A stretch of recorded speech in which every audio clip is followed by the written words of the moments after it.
ಬರ್ರಿ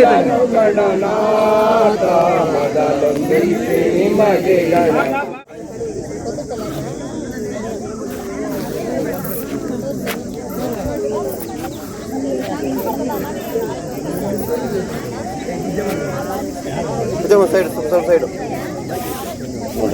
ಸ್ವಲ್ಪ ಸೈಡ್ ಬರ್ರಿ.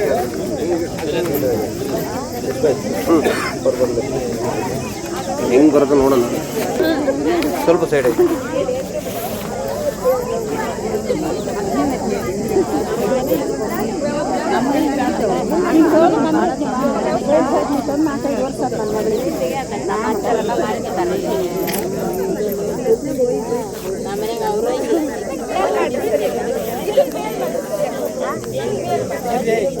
ಸ್ವಲ್ಪ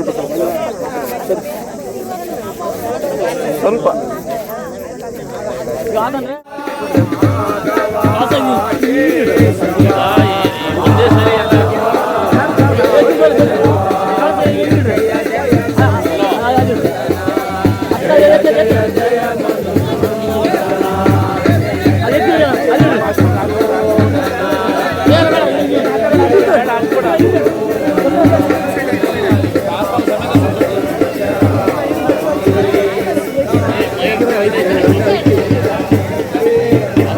ಏಕಕಾಲದಲ್ಲಿ ಹಾಕಿಬಿಟ್ರೆ ಟೈಮು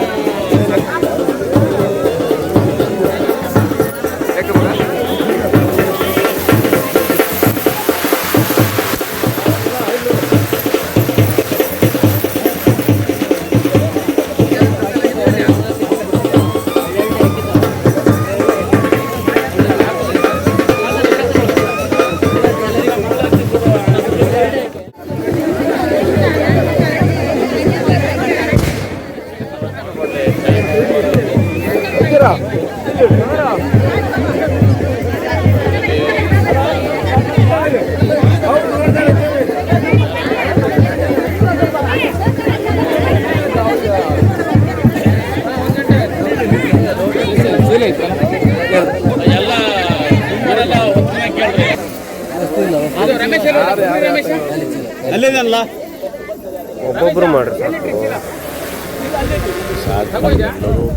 ಅದೇ ಹೇಳೋದು. ಹಾಂ ಎಲ್ಲ ಒಬ್ಬರು ಮಾಡಿದ್ರೆ ಸಾಕು.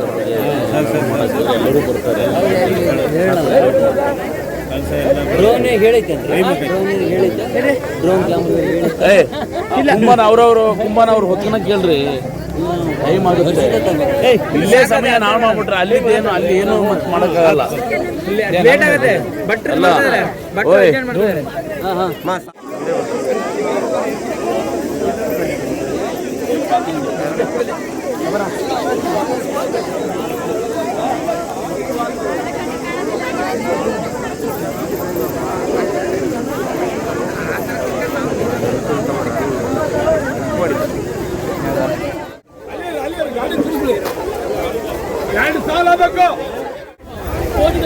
ಅಲ್ಲ ಕಳ್ಸಲ್ಲ, ಹಿಂದೆ ಬರ್ರಿ ಹಿಂದೆ ಬರ್ರಿ.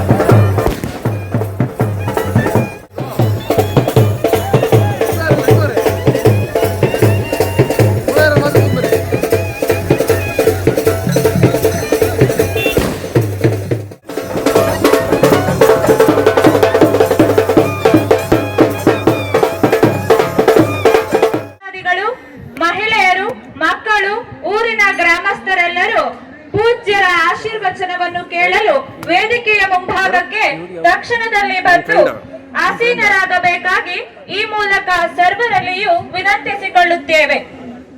ಈ ಧರ್ಮ ಸಭೆಗೆ ಆದರದ ಸ್ವಾಗತ. ಯಲಕುಂದ್ರಿ ಗ್ರಾಮದ ಶ್ರೀ ರಾಮೇಶ್ವರ ಮತ್ತು ಶ್ರೀ ಬಸವೇಶ್ವರ, ಶ್ರೀ ನಾಗದೇವತಾ ಹಾಗೂ ಧ್ವಜಸ್ತಂಭದ ಪುನರ್ ಪ್ರತಿಷ್ಠಾಪನಾ ಹಾಗೂ ನೂತನ ದೇವಾಲಯದ ಮತ್ತು ಶ್ರೀ ರಾಚಮ್ಮ ದೇವಿಯ 25ನೇ ವರ್ಷದ ಬೆಳ್ಳಿ ಮಹೋತ್ಸವದ ಸಮಾರಂಭದ ಈ ಸುಸಂದರ್ಭದಲ್ಲಿ ಆಯೋಜಿಸಲಾಗಿರುವಂತಹ ಧರ್ಮಸಭೆ ಕಾರ್ಯಕ್ರಮಕ್ಕೆ ಸಾಕ್ಷಿಯಾಗಿರುವಂತಹ ಎಲ್ಲ ಭಕ್ತಾದಿಗಳಿಗೆ ಶರಣು ಶರಣಾರ್ಥಿ. ಇದೀಗ ಕಾರ್ಯಕ್ರಮವನ್ನು ಪ್ರಾರ್ಥನೆಯ ಮೂಲಕ ಆರಂಭಿಸೋಣ. ಪ್ರಾರ್ಥನೆ ಮಾಡಲಿದ್ದಾರೆ ಅರ್ಪಿತಾ ಮತ್ತು ಸ್ಮಿತಾ. ಇವರನ್ನು ವೇದಿಕೆಗೆ ಆಹ್ವಾನಿಸುತ್ತೇನೆ. ಸ್ತೋತ್ರಕೃತೋ ವಂದೇ ಪಂಚಾಚಾರ್ಯಂ ಜಗದ್ಗುರು ಮಧೋ ವಾತಾರುದಾಯತೆ ಮಧುಚ್ಚರಂತಿ ಸಿಂಧವಃ ಮಾಧ್ವೀರ್ನ ಸಂತೋಷದಿ ಮಧುನಕ್ತ ಮುದೋಷಸೋ ಮಧುಮರ್ತಾರ್ತಿವಂ ವ್ರಜಃ ಮಧುದೇವ್ರಸ್ತು ನಃ ಪಿತಾ ಮಧುಮಾನೋ ವನಸ್ಪತಿರ್ಮಧುಮಾಮಸ್ತು ಸೂರ್ಯಃ. ಪುರೋಹಿತ ವೃಂದದವರಿಗೆ ಧನ್ಯವಾದಗಳು. ಇದೀಗ ಸ್ವಾಗತ. ಅತಿಥಿ ಸತ್ಕಾರವೇ ನಮ್ಮ ಮೊದಲ ಆದ್ಯತೆ. ಅತಿಥಿ ಸತ್ಕಾರವೇ ನಮ್ಮ ಮೊದಲ ಆದ್ಯತೆ. ಅದಕ್ಕಾಗಿಯೇ ಸ್ವಾಗತದ ಮುನ್ನುಡಿಯ ಗೀತೆ. ಇದೀಗ ವೇದಿಕೆಯ ಮೇಲೆ ದಿವ್ಯ ಚೈತನ್ಯದಂತೆ ಉಪಸ್ಥಿತರಿರುವಂತಹ ಪೂಜ್ಯರನ್ನು ಹಾಗೂ ವೇದಿಕೆಯ ಮೇಲಿರುವಂತಹ ಗಣ್ಯರನ್ನು ಸ್ವಾಗತಿಸಬೇಕಾಗಿ ರಾಮಚಂದ್ರ ಕೋಲ್ಸೆ ಇವರಲ್ಲಿ ಕೇಳಿಕೊಳ್ಳುತ್ತೇನೆ. ಈ ಒಂದು ಧರ್ಮಸಭೆಯ ವೇದಿಕೆಗೆ ನಮಸ್ಕರಿಸುತ್ತಾ ಜ್ಞಾನದ ಜ್ಯೋತಿಯನ್ನು ಬೆಳಗುತ್ತಾ ಆಧ್ಯಾತ್ಮಿಕ ಹಾದಿಯನ್ನ ಸುಗಮಗೊಳಿಸುತ್ತಿರುವ ಶ್ರೀ ಶೈಲ ಜಗದ್ಗುರು ಪೀಠದ ಸಂಸ್ಥಾನ ಹಿರೇಮಠ ಸಾನ್ಪುರ ಸೊರಬ ತಾಲೂಕು ಹಾಗೂ ಶ್ರೀ ಶಿವಾನಂದ ಶಿವಾಚಾರ್ಯ ಮಹಾಸ್ವಾಮಿಗಳು ಇವರಿಗೆ ಭಕ್ತಿಯಿಂದ ನಮಿಸುತ್ತಾ ವೇದಿಕೆಗೆ ಸ್ವಾಗತಿಸ್ತಾ ಇದ್ದೇವೆ. ಹಾಗೇನೆ ಶಾಂತಿ ಯೋಗಾಶ್ರಮ ಸೂರುಗುಪ್ಪೆ ಶ್ರೀ ಶ್ರೀ ರಾಜಯೋಗಿ ಮಹಾಬಲೇಶ್ವರ ಸ್ವಾಮಿಗಳು ಇವರು ಪೂಜ್ಯರನ್ನ ವೇದಿಕೆಗೆ ಭಕ್ತಿಪೂರ್ವಕವಾಗಿ ಆಹ್ವಾನಿಸುತ್ತಿದ್ದೇವೆ. ರಾಮೇಶ್ವರ ಸೇವಾ ಟ್ರಸ್ಟ್ ಹಾಗೂ ಗ್ರಾಮ ಸುಧಾರಣಾ ಸಮಿತಿ ಯಲಕುಂದಿ ಊರಿನ ಗ್ರಾಮಸ್ಥರು ಸರ್ವ ಭಕ್ತರು ಈ ಒಂದು ಸ್ವಾಮಿಗಳ ದಿವ್ಯಾರ ವೃಂದಗಳಿಗೆ ಸಮರ್ಪಿಸುತ್ತಾ ನಾನು ಈಗ ಅವರನ್ನ ಸ್ವಾಗತಿಸ್ತಾ ಉಪಸ್ಥಿತಿ ಇದ್ದು ಈ ಒಂದು ಕಾರ್ಯಕ್ರಮವನ್ನು ಚಂದ ಕಾಣಿಸಿ ಇಲ್ಲಿವರೆಗೂ ವೇದಮೂರ್ತಿ ಶ್ರೀ ಕೀರ್ತಿ ಸ್ವಾಮಿ ಹಿರೇಮಠ ತಡಗಳಲೆ ಇವರ ಒಂದು ಪಾದಾರವಂದಗಳಿಗೆ ಎಲ್ಲ ನೆರೆದ ಸದ್ಭಕ್ತರೇ, ಕಳೆದ 2-3 ದಿನಗಳಿಂದ ನಮ್ಮ ಗ್ರಾಮದಲ್ಲಿ ಒಂದು ಸಂತೋಷದ ಭಕ್ತಿಪೂರ್ವಕ ಕಾರ್ಯಕ್ರಮ ಸಾಂಗವಾಗಿ ನೆರವೇರ್ತಾ ಇದ್ದೇವೆ. ನಮ್ಮ ಗ್ರಾಮ ದೇವತೆ ರಾಜೇಶ್ವರಿಯ 25ನೇ ಬೆಳ್ಳಿ ಮಹೋತ್ಸವ ಜೊತೆಗೆ ಶ್ರೀ ಈಶ್ವರ ಬಸವಣ್ಣ ಮತ್ತು ನಾಗದೇವತೆ ಧ್ವಜಸ್ತಂಭದ ಪುನರ್ ಪ್ರತಿಷ್ಠಾಪನಾ ಕಾರ್ಯಕ್ರಮವನ್ನು ಗ್ರಾಮದ ಎಲ್ಲ ಸದ್ಭಕ್ತರು ಈ ಕಾರ್ಯದಲ್ಲಿ ಪಾಲ್ಗೊಂಡು ನೆರವೇರಿಸ್ತಾ ಇದ್ದಾರೆ. ಈಗ ತಾನೇ ನಮ್ಮ ಈಶ್ವರ ದೇವಸ್ಥಾನದ ಪ್ರಾಣ ಪ್ರತಿಷ್ಠಾಪನೆ ಮತ್ತು ಕಳಶಾರೋಹಣವನ್ನು ಮಾಡಿ ಈಗ ನಮ್ಮ ಧರ್ಮಸಭೆಯಲ್ಲಿ ಆಸೀನರಾಗಿರುವಂತಹ ಊರು ಸಮೃದ್ಧಿಯಾಗಿ ಸುಭಿಕ್ಷವಾಗಿದೆ ಇದೆ, ಹೊಂದಾಣಿಕೆ ಇದೆ ಅಂತ ನೋಡ್ಬೇಕು ಅಂದ್ರೆ ಆ ಊರಿನ ಗುಡಿಯನ್ನು ನೋಡ್ಬೇಕಂತೆ. ಹಾಗಾಗಿ ಗುಡಿ ಸುಂದರವಾಗಿ ಸ್ವಚ್ಛತೆಯಲ್ಲಿ ಆರಾಧನೆಗೊಳ್ತಾ ಇದ್ರೆ ಆ ಊರು ಸುಭಿಕ್ಷವಾಗಿದೆ, ಹೊಂದಾಣಿಕೆ ಇದೆ ಆಗಿದೆ ಅಂತ ಅರ್ಥ ಅಂತೆ ಹಿರಿಯರು ಹೇಳ್ತಾರೆ. ಅದೇ ರೀತಿ 25 ವರ್ಷಗಳ ಹಿಂದೆ ನಮ್ಮ ಗ್ರಾಮ ದೇವತೆ ರಾಜೇಶ್ವರಿಯ ವಿಗ್ರಹ ಭಿನ್ನವಾದಾಗ ಗ್ರಾಮಸ್ಥರೆಲ್ಲ ಸೇರಿ ಎಲ್ಲ ದಾನಿಗಳು ಸೇರಿ ಆ ಒಂದು ವಿಗ್ರಹವನ್ನು ಪುನರ್ ಪ್ರತಿಷ್ಠಾಪನೆ ಮಾಡಿ ಹೊಸ ವಿಗ್ರಹವನ್ನು ಮಾಡಿ ಇವತ್ತಿಗೆ 25 ವರ್ಷಗಳು ಕಳೆದು ಅದೇ ದಾರಿಯಲ್ಲಿ ಹಾದು ಹೋಗ್ಬೇಕಾದ್ರೆ ನಮ್ಮ ಈಶ್ವರ ದೇವಸ್ಥಾನವನ್ನು ದಾಟಿ ಹೋಗ್ಬೇಕಿತ್ತು. ಆವಾಗ ನಮ್ಮ ಈಶ್ವರನ ಗುಡಿ ಹಂಚಿನಿತ್ತು, ಮರೆಗಳಿಂದ ಕಲ್ಲಿಂದ ಕಟ್ಟಿತ್ತು, ಮರೆಗಳ ಕೊಂಡೆ ಬಿತ್ತು,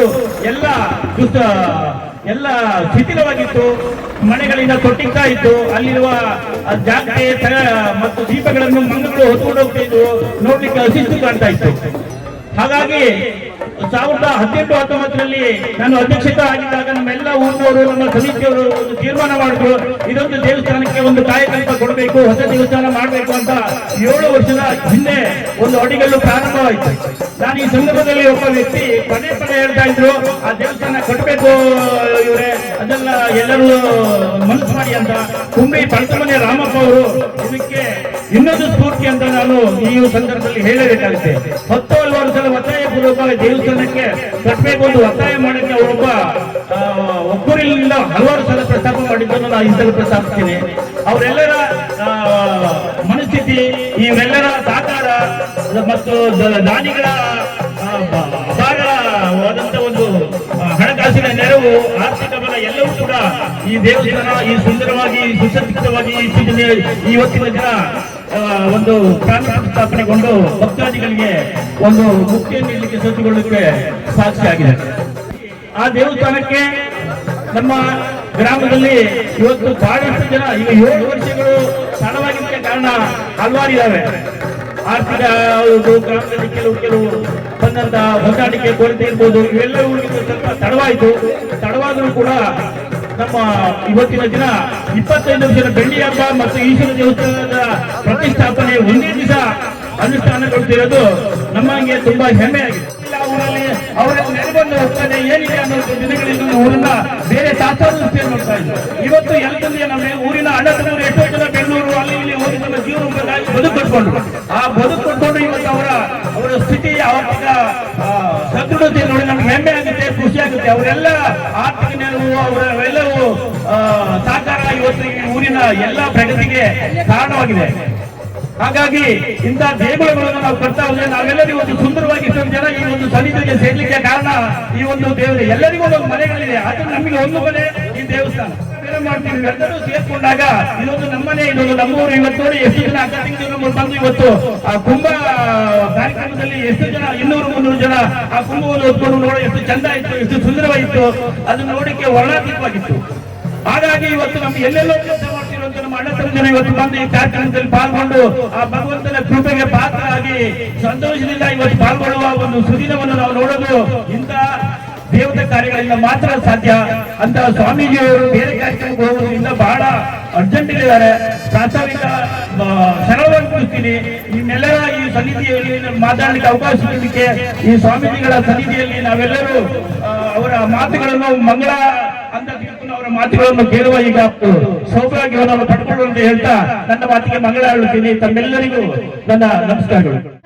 ಕೂಡಿದರೆ ಹಳ್ಳ ಎನ್ನುವ ಮಾತಿನಂತೆ ಗ್ರಾಮವೊಂದರ ಅಭಿವೃದ್ಧಿ ಆ ಗ್ರಾಮದ ಗ್ರಾಮಸ್ಥರ ಒಗ್ಗಟ್ಟಿನಲ್ಲಿದೆ ಎನ್ನುವಂತೆ ಪ್ರಾಸ್ತಾವಿಕ ನುಡಿಗಳನ್ನು ಆಡಿದಂತಹ ಜಯಂತ್ ಚಂದ್ರು ಇವರಿಗೆ ಧನ್ಯವಾದಗಳು. ಕಾರ್ಯಕ್ರಮದ ಉದ್ಘಾಟನೆ ತಮಸೋಮ ಜ್ಯೋತಿರ್ಗಮಯ. ತಮಸೋಮ ಜ್ಯೋತಿರ್ಗಮಯ. ಹಚ್ಚಿದ ದೀಪವು ಜ್ಞಾನದ ಸಂಕೇತ, ಹರಡುವ ಬೆಳಕು ಶಾಂತಿಯ ಸಂಕೇತ. ನಮ್ಮೆಲ್ಲರ ಅಂತರಂಗದ ಅಜ್ಞಾನದ ಕತ್ತಲೆಯನ್ನು ಹೋಗಲಾಡಿಸಲು ಈಗ ಪೂಜ್ಯರಿಂದ ದೀಪ ಪ್ರಜ್ವಲತೆ.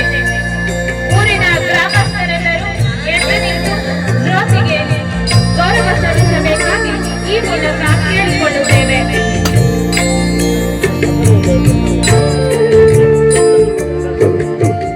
ಚಪ್ಪಾಳೆಯೊಂದಿಗೆ ಈ ಸುಂದರವಾದ ಕ್ಷಣಕ್ಕೆ ಸಾಕ್ಷಿಯಾಗಬೇಕು.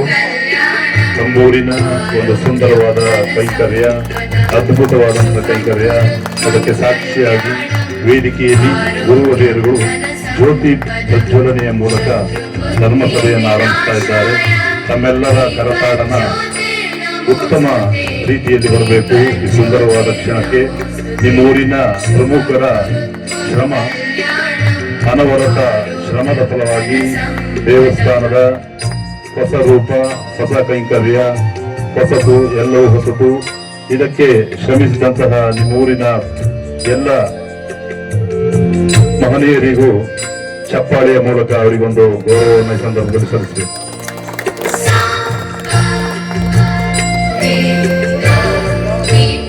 ರೂಪಾಯ ಶಿವಾಯ ಪರಬ್ರಹ್ಮಣೆ ನಮಃ. ಪ್ರಥಮ ಸ್ಮರಿಸಿಕೊಂಡು ಇವತ್ತಿನ ದಿವಸದ ಯಲಕುಂದಿ ಎಂಬ ಗ್ರಾಮದಲ್ಲಿ ಶ್ರೀ ಈಶ್ವರ ಮತ್ತು ಬಸವಣ್ಣ ದೇವರ ಪುನರ್ ಪ್ರತಿಷ್ಠಾ ಕಾರ್ಯಕ್ರಮದಲ್ಲಿ ಈ ಅಧ್ಯಕ್ಷರಾಗಿರ್ತಕ್ಕಂಥ ಸುರ್ಗಪ್ಪಿ ಪೂಜ್ಯರಿಗೂ ನನ್ನ ಪತ್ರವನ್ನು ಸಲ್ಲಿಸುತ್ತಾ, ಅದೇ ರೀತಿಯಾಗಿ 3 ದಿನಗಳ ಪರ್ಯಂತರವಾಗಿ ವೇದ ಮುತ್ತಿರ್ತಕ್ಕಂಥ ಕೀರ್ತಿ ಸ್ವಾಮಿ ಹಿರೇಮಠ ಮತ್ತು ಅವರ ಸಹೋದರರು ಮತ್ತು ಸಿಬ್ಬಂದಿ ವರ್ಗರು ಕೂಡ ಶಾಸ್ತ್ರೋಕ್ತವಾಗಿ ವಿಧಿಯುಕ್ತವಾಗಿ ಕಾರ್ಯಕ್ರಮ ಇದ್ದಾರೆ.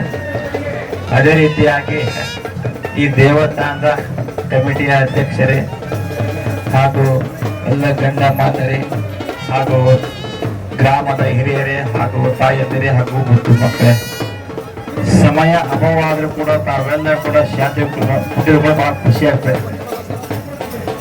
ಇಲ್ಲೇನಪ್ಪ ಅಂತ ತಾವು ಇವತ್ತು ಶ್ರೀ ಈಶ್ವರ ಮತ್ತು ಬಸವಣ್ಣ ದೇವರ ಸ್ಥಾಪನೆ ಮಾಡಿ ಬಹಳ ಖುಷಿ ಆಗುತ್ತೆ ಇವತ್ತು. ಯಾಕಪ್ಪ ಅಂತಂದ್ರೆ ಇವತ್ತು ಊರಲ್ಲಿ ಹೋದ್ರೆ ದೇವಸ್ಥಾನಗಳಿಲ್ಲ. ಇವತ್ತು ಯಾರದು ಹೊತ್ತಾಗಿ ಮದುವೆಯಾಗಿ ಬಂದ್ರೆ ಬಂದ್ ಮಕ್ಕಳು ಹೋಗಿ ದೇವಸ್ಥಾನ ಕೈ ಮುಗಿದು ದೇವಸ್ಥಾನ ನೋಡಿಲ್ಲ ಇವತ್ತು. ತೆಲಗುಂದಿ ಗ್ರಾಮದವರು ಹೊಸ ದೇವಸ್ಥಾನ ಕಟ್ಟಿ ಮತ್ತು ಈಶ್ವರ ಮತ್ತು ಬಹಳ ಖುಷಿ ಆಗುತ್ತೆ ಇವತ್ತು. ಅದೇ ರೀತಿಯಾಗಿ ನಮ್ಮ ಧರ್ಮೋತ್ಸವ ಸಂಘದವ್ರು ಇರ್ಬೋದು, ಬರದಾಡಿದವ್ರು ಇರ್ಬೋದು ಮತ್ತು ರಾಮಣ್ಣವ್ರು ಇರ್ಬೋದು, ಅವರು ಕೂಡ ಸಲಹೆ ಸಹಕಾರ ಕೊಟ್ಟು ಯಶಸ್ವಿಯಾಗಿ ಈ ಕಾರ್ಯಕ್ರಮಕ್ಕೆ ಈ ದೇವಸ್ಥಾನಕ್ಕೆ ಕೈ ಜೋಡಿಸಿ ನಡೆಸ್ಕೊಂಡಾಗಿದ್ದಾರೆ. ಇಲ್ಲೇನಪ್ಪ ಅಂತಂದ್ರೆ ತಾವೆಲ್ಲ ಗುರುಗಳು ಕಳಿಸ್ಬೇಕು, ಗುರುಗಳು ಆಶೀರ್ವಾದ ಕೇಳಕ್ಕಾಗಿರೋದಂದ್ರಿ. ಏನಪ್ಪಾ ಅಂತಂದ್ರೆ ಒಂದೂರಲ್ಲಿ ಗುರು ಮತ್ತು ಶಿಷ್ಯರಿರ್ತಾರೆ. ಗುರು ಮತ್ತು ಶಿಷ್ಯರಿದ್ದಾಗ ಶಿಷ್ಯ ಬಂದು ಕೇಳ್ತಾನೆ, ಗುರುಗಳೇ ಎಲ್ಲರಿಗೂ ಸಂಸ್ಕಾರ ಕೊಡ್ತದ್ರಿ ಮತ್ತು ನನಗೂ ಸಂಸ್ಕಾರ ಕೊಡ್ರಿ ಅಂತಾನೆ. ಅವಾಗ ಗುರುಗಳು ಹೇಳಿದ್ರು, ಆಯ್ತಪ್ಪ ನೀನು 1 ತಿಂಗಳ ಪರ್ಯಂತರವಾಗಿ ಮಠದಲ್ಲಿ ಸೇವೆ ಮಾಡ್ಕೊಂಡಿದ್ರು, ಆಮೇಲೆ ಸಂಸ್ಕಾರ ಕೊಡ್ತೇವೆ ಅಂತ. ಆಯ್ತು ಅಂತೇಳಿ ಶಿಷ್ಯ 1 ತಿಂಗಳ ಪರ್ಯಂತರವಾಗಿ ಮಠದಲ್ಲಿ ಸೇವೆ ಮಾಡ್ಕೊಂಡಿರ್ತಾನೆ. ಸೇವೆ ಮಾಡ್ಕೊಂಡಿದ್ದ ನಂತರ 1 ತಿಂಗಳ ಕಳೆಯುತ್ತೆ. ಇದೇ ರೀತಿ ಗುರುಗಳು ಮಠದಲ್ಲಿ ಕೂತ್ಕೊಂಡಿರ್ತಾರೆ. ಕೂತ್ಕೊಂಡಾಗ ಗುರುಗಳು ಹತ್ರ ಬರ್ತಾನೆ, ಗುರುಗಳು ನೀವು ಹೇಳಿದ ಪ್ರಕಾರವಾಗಿ 1 ತಿಂಗಳ ಪರ್ಯಂತರ ಮಠದಲ್ಲಿ ಸೇವೆ ಮಾಡಿದ್ದೀನಿ, ನನಗೂ ಸಂಸ್ಕಾರ ಕೊಡಿ ಅಂತ ಕೇಳ್ತಾನೆ. ಅವಾಗ ಆಯ್ತು ಅಂತೇಳಿ ಗುರುಗಳು ಆಯ್ತಪ್ಪ ಸ್ನಾನ ಮಾಡಿಕೊಂಡು ಮದಿ ಬಟ್ಟಿ ಉಟ್ಕೊಂಡು ಬಾ ಅಂತೇಳಿ ಗುರುಗಳು ಹೇಳ್ತಾರೆ. ಅದೇ ರೀತಿ ಕೂಡ ಶಿಷ್ಯ ಸ್ನಾನ ಮಾಡಿಕೊಂಡು ಮದಿ ಬಟ್ಟಿ ಉಟ್ಕೊಂಡು ಗುರುಗಳದ್ದು ಬರ್ತಾನೆ. ಗುರುಗಳು ಹಿಂಗ ಮಠದಲ್ಲಿ ಕೂತ್ಕೊಂಡಿರ್ತಾರೆ. ಶಿಷ್ಯ ಬಂದು ನಮಸ್ಕಾರ ಮಾಡಿ ಕೂತ್ಕೊಂತಾರೆ. ಮತ್ತೆ ಗುರುಗಳು ಸಂಸ್ಕಾರ ಕೊಡ ನನಗೂ ಅಂತ ಹೇಳ್ತಾನೆ. ಅವಾಗ ಗುರುಗಳು ಅವನ ತಲೆ ಹಸ್ತ ಇಟ್ಟು ಶಿವ ಪಂಚಾಕ್ಷರಿ ಮಂತ್ರ ಪಠನೆ ಮಾಡ್ತಾರೆ, ಶಿವಾಯನ ಮಂತ್ರ. ಅವಾಗ ಶಿಷ್ಯ ಅಂತ ಗುರುಗಳೇ ಸಂಸ್ಕಾರ ಅಂದ್ರೆ ಏನ್ ದೊಡ್ಡ ವಿಷಯ ಬಿಡ್ರಿ ಅಂತ ಅಂದ. ಯಾಕಪ್ಪ ಅಂತ ಗುರುಗಳು ಕೇಳಿದ. ಅಲ್ಲ ಗುರುಗಳೇ, ಹೆಣ್ಮಕ್ಳು ಬಟ್ಟೆ ತೊಳೆಸುವ ಶಿವ ಅಂತಾನೆ, ರೈತನ ಶಿವ ಅಂತಾರೆ, ಎಲ್ಲ ಮಕ್ಕಳು ಮಾಡಿ ಶಿವ ಅಂತಾರೆ, ಇದು ದೊಡ್ಡ ವಿಷಯ ಎಲ್ಲ ಬಿಡ್ರಿ ಅಂತ. ಅವಾಗ ಗುರುಗಳು ವಿಚಾರಕ್ಕೆ ಬಿದ್ರು. ವಿಚಾರಕ್ಕೆ ಬಿದ್ದಾಗ ಗುರುಗಳು ವಿಚಾರ ಮಾಡ್ತಾರೆ. ಆಯ್ತಪ್ಪ ಅಂತೇಳಿ ಗುರುಗಳು ಶಿಷ್ಯನ ಕೈಯಲ್ಲಿ ಒಂದು ವಜ್ರ ಹಳ ಕೊಡ್ತಾರೆ. ಒಂದು ವಜ್ರ ಹಳ ಕೊಟ್ಟು, ನಮ್ಮ ಈ ವಜ್ರ ಹಳನ್ನ ಈ ಸಾಗರಪೇಟೆಯಲ್ಲಿ ಅಷ್ಟು ಅನುಭವ ಇಲ್ಲ ಅಂತ. ಅವಾಗ ಹುಡುಗ ವಜ್ರ ಹಳ ತೆಗೆದುಕೊಂಡು ಸಾಗರಪೇಟೆಯಲ್ಲಿ ಹೋಗುತ್ತಾನೆ. ಸಾಗರಪೇಟೆಯಲ್ಲಿ ಹೋದಾಗ ಒಂದು ಅಜ್ಜಿ ತರಕಾರಿ ಮಾತಾಕ್ ಕೂತಿರ್ತದೆ. ತರಕಾರಿ ಮಾತಾಕ್ ಕೂತ್ಕೊಂಡಾಗ ಆ ಹುಡುಗ ಹೋಗಿ ಅಜ್ಜಿ ಕೇಳ್ತಾನೆ, ನೋಡಿ ಅಜ್ಜಿ ಅರಳಿಗೆ ಕಿಮ್ಮತ್ ತಕ್ಕ ನೋಡಿ ಅಂತ ಕೇಳ್ತಾನೆ. ಅವಾಗ ಆ ಅಜ್ಜಿ ಹೇಳ್ತು, ತಮ್ಮ ಈ ತರಕಾರಿ ಒಳಗೆ ಎಷ್ಟು ಬೇಕೋ ತರಕಾರಿ ತೆಗೆದುಕೊಂಡು ಹೋಗು, ಕಳ್ಳ ಕೊಟ್ಟು ಹೋಗ್ರಿ ಅಂತ. ಹುಡುಗ ಮತ್ತೆ ಮುಂದೆ ವಿಚಾರ ಮಾಡಿ ಮತ್ತೆ ಮುಂದೆ ಹೋಗ್ತಾನೆ. ಮುಂದೆ ಹೋದಾಗ ಒಂದು ಬಟ್ಟೆ ಅಂಗಡಿ ಸಿಗುತ್ತೆ. ಒಂದು ಬಟ್ಟೆ ಅಂಗಡಿ ಸಿಕ್ಕಾಗ ಆ ಬಟ್ಟೆ ಅಂಗಡಿ ಮಾಲಕರು ಕೇಳ್ತಾರೆ, ನೋಡಿ ಮಾಲಕರೇ ಅರಳಿಗೆ ಕಿಮ್ಮತ್ ತಕ್ಕ ನೋಡ್ರಿ ಅಂತೇಳಿ. ಆವಾಗ ಬಟ್ಟೆ ಅಂಗಡಿ ಮಾಲಕರು ಹೇಳಿದ್ರು, ತಮ್ಮ ಬಟ್ಟೆ ಅಂಗಡಿ ಒಳಗೆ ಎಷ್ಟು ಮೀಟರ್ ಬಟ್ಟೆ ಬೇಕು, ಯಾವ ಬಟ್ಟೆ ಬೇಕು ತೆಗೆದುಕೊಂಡು ಹೋಗು, ಕಳ್ಳ ಕೊಟ್ಟು ಹೋಗ್ರಿ ಅಂತಾನೆ. ಆಯ್ತು ಅಂದ್ರೆ ಮತ್ತೆ ಮುಂದೆ ಹೋಗ್ತಾನೆ. ಮತ್ತೆ ಮುಂದೆ ಹೋದಾಗ ಒಂದು ಬಂಗಾರದ ಅಂಗಡಿ ಸಿಗುತ್ತೆ. ಆ ಬಂಗಾರದ ಅಂಗಡಿ ಸಿಕ್ಕಾಗ ಆ ಬಂಗಾರದ ಅಂಗಡಿ ಮಾಲಕರಿಗೆ ಕೇಳ್ತಾನೆ, ನೋಡಿ ಮಾಲಕರ ಹಳಿಗೆ ಕಿಮ್ಮತ್ ತಕ್ಕ ನೋಡ್ರಿ ಅಂತ ಹೇಳಿ. ಅವಾಗ ಬಂಗಾರದ ಅಂಗಡಿ ಮಾಲಕ್ ಹೇಳಿದ್ರು, ತಮ್ಮ ಇದಕ್ಕೆ 1 ಕೋಟಿ ರೂಪಾಯಿ ಕೊಡ್ತೇನೆ, ಹರಳ ಕೊಟ್ಟು ಹೋಗ್ರಿ ಅಂತ. ಹುಡುಗ ವಿಚಾರಕ್ಕೆ ಬಿದ್ದ. ಒಟ್ಟು ತರಕಾರಿ ಕೊಡ್ತೇವೆ ಅಂದ್ರು, ಆಮೇಲೆ ಬಟ್ಟೆ ಕೊಡ್ತೇವೆ ಅಂದ್ರು, ಆಮೇಲೆ 1 ಕೋಟಿ ರೂಪಾಯಿ ಕೊಡ್ದು ತಿಳ್ಕೊಂಡು ಹುಡುಗ ವಿಚಾರಕ್ಕೆ ಬಿದ್ದ. ಇದನ್ನೆಲ್ಲ ತಿಳ್ಕೊಂಡು ವಾಪಸ್ ಈಗ ಗುರುಗಳು ಮಂತ್ರ ಕೂತ್ಕೊಂಡಿರ್ತಾರೆ. ಗುರುಗಳ ಪಾದಕ್ಕೆ ನಮಸ್ಕಾರ ಮಾಡಿ ಕೂತ್ಕೊಂಡ ಶಿಷ್ಯ. ಅವಾಗ ಗುರುಗಳು ಹೇಳ್ತಾರೆ, ಏನಪ್ಪ ಯಾರೆಷ್ಟು ಕಿಮ್ಮತ್ ಕಟ್ಟಿದೆ ಅಂತ ಕೇಳ್ತಾರೆ. ಅವಾಗ ಶಿಷ್ಯ ಆತನ ಗುರುಗಳೇ ಒಂದ್ ಅಜ್ಜಿ ತರಕಾರಿ ಮತ್ತ ಕುತ್ಕೊಂಡಿತ್ತು, ಅಜ್ಜಿ ಎದ್ದು ಎಷ್ಟು ಬೇಕೋ ತರಕಾರಿ ತೆಗೆದುಕೊಂಡು ಹೋಗ್ರಿ, ಹಳ್ಳ ಕೊಟ್ಟು ಹೋಗ್ರಿ ಅಂದ್ರು ಅಂತ. ಮತ್ತೆ ಯಾರು ಹೇಳಿದ್ರಪ್ಪ ಅಂತ ಕೇಳಿದಾಗ ಮುಂದೆ ಒಂದು ಬಟ್ಟೆ ಅಂಗಡಿ ಹೋಗಿದ್ದೆ, ಆ ಬಟ್ಟೆ ಅಂಗಡಿ ಮಾಲಕ್ ಹೇಳಿದ್ರು, ತಮ್ಮ ನಿನ್ಗೆ ಎಷ್ಟು ಬೇಕೋ ಅಷ್ಟು ಬಟ್ಟೆ ತೆಗೆದುಕೊಂಡು ಹೋಗು, ಹಳ್ಳ ಕೊಟ್ಟು ಹೋಗ್ರಿ ಅಂತಾನೆ. ಮತ್ತೆ ಯಾರು ಹೇಳಿದ್ರಪ್ಪ ಅಂತ ಕೇಳಿದಾಗ ಮುಂದೆ ಒಂದು ಬಂಗಾರ ಅಂಗಡಿ ಹೋಗಿದ್ದೆ, ಆ ಬಂಗಾರದಲ್ಲಿ ಮಾಲಕರು ತಮ್ಮ ಇದಕ್ಕೆ ₹1 ಕೋಟಿ ಕೊಡ್ತೀನಿ, ಹರಳು ಕೊಟ್ಟು ಹೋಗ್ರಿ ಅಂತಾನೆ. ಅವಾಗ ಗುರುಗಳು ಹೇಳ್ತಾರೆ, ತಮ್ಮ ಯಾರ್ಯಾರೆಲ್ಲ ಮಂತ್ರ ಪಠನೆ ಮಾಡ್ಬೋದು, ಏನೇ ಹೇಳ್ಬೋದು, ಅದು ಯಾವತ್ತೂ ಕೂಡ ಸಿದ್ಧಿ ಆಗೋದಿಲ್ಲ. ಯಾವುದೇ ಅವಾಗ ಸಿದ್ಧಿ ಆಗ್ಬೇಕು ಆಗ್ಬೇಕಂದಾಗ ಅದು ಗುರುಪದೇಶ ಗುರು ಸಂಸ್ಕಾರ ಇದ್ದಾಗ ಮಾತ್ರ ಸಾಧ್ಯತೆ ಇಲ್ಲದಿಲ್ಲ ಅಂತಾರೆ. ಹಂಗೆ ತಾವೆಲ್ಲರೂ ಕೂಡ ಗ್ರಾಮಸ್ಥರು ಕೂಡಿ ಇವತ್ತು ಗುರುಗಳನ್ನ ಕರೆಸಿ ಗುರುಗಳನ್ನ ಶ್ರೀ ಈಶ್ವರ ಮತ್ತು ಬಸವಣ್ಣ ದೇವರಿಗೆ ಜೀವಗಳ ಒಂದು ಪ್ರಾಣ ಶಕ್ತಿಯನ್ನು ಕೊಡಿಸಿ ಎಲ್ಲ ಪೂಜ್ಯರಿಂದ ಆಶೀರ್ವಾದ ಮಾಡಿಸಿ ತಾವೆಲ್ಲರೂ ಕೂಡ ಯುವಕರು ಕೂಡ ಯಶಸ್ವಿಗಳು ಬಹಳ ಖುಷಿ ಐತೆ. ಯಾಕಂದ್ರೆ ಒಂದು ಯೂನಿಫಾರ್ಮ್ ಅಂತ ಇವತ್ತು ಆಗಲಿ ಬೆಳಗ್ಗೆಯಿಂದ ಬಂದಾಗಿಂದ ಬಹಳ ಖುಷಿ ಆಗತ್ತೆ ಇವತ್ತು. ಯಾಕಂದ್ರೆ ಇವತ್ತು ಮೈಸೂರಲ್ಲಿ ಪೇಟ ಕೂಡ ಭಾಳ ಚಂದ ಕಾಣ್ತೀವಿ ಇವತ್ತು, ಎಲ್ಲರಿಗೂ ಭಾರಿ ಚಂದ ಕಾಣ ಡ್ರೆಸ್ಗಳು ಮಾತ್ರ. ಯುವಕರು ಕೂಡ ಬಹಳ ಶ್ರಮಪಟ್ಟು ಈ ದೇವಸ್ಥಾನವನ್ನ ಯಶಸ್ವಿಗೆ ನಡೆಸಿಕೊಂಡು ಬರ್ತಾ ಇದ್ದಾರೆ. ಅದೇ ರೀತಿಯಾಗಿ ಈ ದೇವಸ್ಥಾನವನ್ನ 48 ದಿನಗಳ ಪರ್ಯಂತರವಾಗಿ ಅಭಿಷೇಕ ಮಾಡಿಸಿ ಪೂಜೆ ಮಾಡ್ಕೊಂತ ಇರಬೇಕು. ಅದೇ ರೀತಿಯಾಗಿ ತಾವೆಲ್ಲ ಕೂಡ ಊಟ ಮಾಡೋರು ಇರ್ತೀರಿ, ಅದಕ್ಕೋಸ್ಕರ 48 ಪರ್ಯಂತರವಾಗಿ ಏನು ಊಟ ಮಾಡ್ದಂಗ ಊರಾಗ ಏನು ಮಾಡ್ದಂಗೆ ಮಾಡ್ಕೊಂಡು ಪೂಜೆ ಪುನಸ್ಕಾರ ಮಾಡ್ಕೊಂಡಿರ್ಬೇಕು. ಎಲ್ಲರೂ ಮಾಡ್ಕೊಂಡೋಕೆ ನಾವು 15 ಗೀತೆ ಸಮಾನ ಹೇಳೋಕೆ 40 ದಿನ ಮಾಡಿ ಅಂತ ಹೇಳ್ತೇವೆ. ಮತ್ತೆ ಇಲ್ಲ ಅಂದ್ರೆ 21 ದಿನ ಮಾಡಂದ್ರೆ ಗುರುಗಳು ಅಂದ್ರೆ 21 ದಿನ ಮಾಡಕ್ ಹೇಳ್ತೇವೆ. ತಾವೆಲ್ಲ ಹೆಂಗ ಅಂತೀರಿ ಹೆಂಗ? ಯಾಕಂದ್ರೆ ಇಲ್ಲ ಬಿಡಿ ಗುರುಗಳ ಮದ್ವಿ ಮುಂಜೆ ಅದಾವು 20 ದಿನ ಮಾಡಿ ಮುಗಿಸ್ಬೇಡ ಬಿಡ್ರಿ ಅನ್ನೋ ವಿಚಾರ 20 ಮಾಡಿಬಿಡೋಣ. ಯಾಕಂದ್ರೆ ಉಣ್ಣ ಜನ ನಾವು ಯಾಕೆ ಬರಲಿ ಅಂತ. ಅದಕ್ಕೋಸ್ಕರವಾಗಿ 42 ದಿನಕ್ಕೆ ಮಂಡಲ ಪೂಜೆ ಅಂತ ಮಾಡ್ರಿ, ಎಲ್ಲರೂ ಕೂಡ್ಕೊಂಡು ಶಾಸ್ತ್ರಿ ಹೋಗ್ತಿರ್ಕೊಂಡು ನೀವು 21 ದಿನ ಮಾತ್ರ ಪರ್ಯಂತರವಾಗಿ ಕಡ್ಡಾಯ ಮಾಡ್ರಿ, ಪಾಲನೆ ಮಾಡ್ರಿ. ಅದು ಮಾಡಿದಾಗ ಮಾತ್ರ ನಿಮ್ ದೇವ್ರ ಶಕ್ತಿ ಬಂದಿವಿ. ಇವತ್ತು ನಾವ್ ಹೆಂಗ್ ಊಟ ಮಾಡೋಕೆ ಹೆಂಗ ಶಕ್ತಿ ಬರ್ತದೆಯೋ ಹಂಗ ದೇವರಿಗೆ ಎಷ್ಟು ಅಭಿಷೇಕ ಪೂಜೆ ಪುನಸ್ಕಾರ ಮಂತ್ರ ಪಠನೆ ಮಾಡ್ತೇವೋ ಅಷ್ಟು ಪವರ್ಫುಲ್ ಶಕ್ತಿ ಆಗ್ತದೆ. ಅದಕ್ಕೋಸ್ಕರವಾಗಿ ತಾವೆಲ್ಲರೂ ಕೂಡ 21 ದಿನಗಳ ಪರ್ಯಂತರವಾಗಿ ತಾವೆಲ್ಲರೂ ಸಂಘರ್ಷಕೊಂಡು ನಾವೇನ್ 40 ದಿನ ನಿಮ್ಗೆ ಕೊಟ್ಟಿಲ್ಲ ಯಾರಿಗೂ ತಾಯಂತಾರೆ. ಯಾಕಂದ್ರೆ ಎಲ್ಲ ಉಣ್ಣರ್ ನಾವು ಬೇಡ ಉಣ್ಣರಿಗೆ ಉಂಟಿರ್ತ ಖುಷಿ ಪಡ್ತೇವೆ ಇವತ್ತು. ಅದಕ್ಕೆ 21 ದಿನ ಮಾತ್ರ ಕಟ್ಟನಿಟ್ಟಾಗಿ ಪಾಲನೆ ಮಾಡ್ಕೊಂಡು ಹೋಗ್ರಿ. ಅದು ಮಾಡ್ಕೊಂಡು ಹೋಗೋದ್ರಿಂದ ನಿಮ್ಮ ಗ್ರಾಮಕ್ಕೂ ಆ ತಾಯಿಗೂ ಮತ್ತು ಈಶ್ವರಿಗೂ ಮತ್ತು ಬಸವಣ್ಣ ಶಕ್ತಿ ಬರ್ತೈತಿ. ಅದರಿಂದ ನಿಮಗೂ ನಿಮ್ಮ ಕುಟುಂಬಕ್ಕೂ ಒಳ್ಳೇದಾಗ್ತೈತಿ, ಮಳೆ ಬೆಳೆ ಸಮೃದ್ಧಿ ಆಗ್ತೈತಿ. ಯಾವುದೇ ರೀತಿ ಅಡ್ಡದಾರಿ ಹೋಗೋದ ರೀತಿಯಿಂದ ಆ ತಾಯಿಯು ಕೂಡ ನಿಮ್ಗೆಲ್ಲ ಒಳ್ಳೇದು ಮಾಡ್ಲಿ ಅಂತ ಹೇಳಿ. ಯಾಕಂದ್ರೆ ನನಗೆ ಇನ್ನೂ 2 ಕಾರ್ಯಕ್ರಮ ಇದ್ದು ಅವ್ರು ಫೋನ್ ಮಾಡಿ ಕಾಯ್ತಾ ಇದ್ದಾರೆ. ಆದ್ರೆ ನಮ್ಮ ಕಮಿಟಿಯವ್ರಿಗೆ ಹೇಳಿದೆ, ಚಂದ್ರಪ್ಪನ ಹೇಳಿದೆ, ಚಂದ್ರಪ್ಪನ ಹಿಂಗಾಗಿದೆ ಅಂದ್ರು. ಆಯ್ತು ಗುರು ನಿಮ್ಗೆ ಬೇಗ ಬಿಡಿಸ್ಕೊಡ್ತೇವೆ ಅಂದ್ವಿ. ಅದಕ್ಕೋಸ್ಕರವಾಗಿ ತಮಗೆಲ್ಲರೂ ಕೂಡ ಆ ಈಶ್ವರ ಮತ್ತು ಬಸವಣ್ಣ ಮತ್ತು ರಾಚಮ್ಮ ದೇವಿ ಕೂಡ ತಮ್ಮ ಕುಟುಂಬಕ್ಕೂ ತಮ್ಮ ಪರಿವಾರಕ್ಕೂ ಆರೋಗ್ಯ ಬಗ್ಗೆ ಕೊಟ್ಟು ಕಳಿಸಲಿ.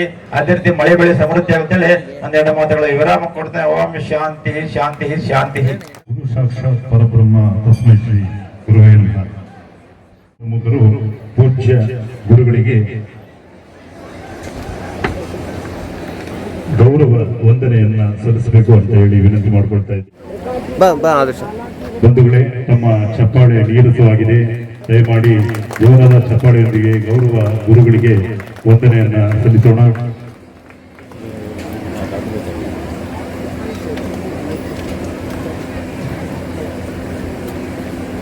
ಸ್ವಲ್ಪ ಹಿಂದೆ ಬನ್ನಿ, ಹಂಗೆ ಬರ್ರಿ, ಹಿಂದೆ ಬರ್ರಿ, ಪಟ್ ಅಂತ ಬೇಗ ಬೇಗ ಹಿಂದೆ ಬರ್ರಿ. ಅಲ್ಲ ನೀವು ಕೊಡ್ರಿ.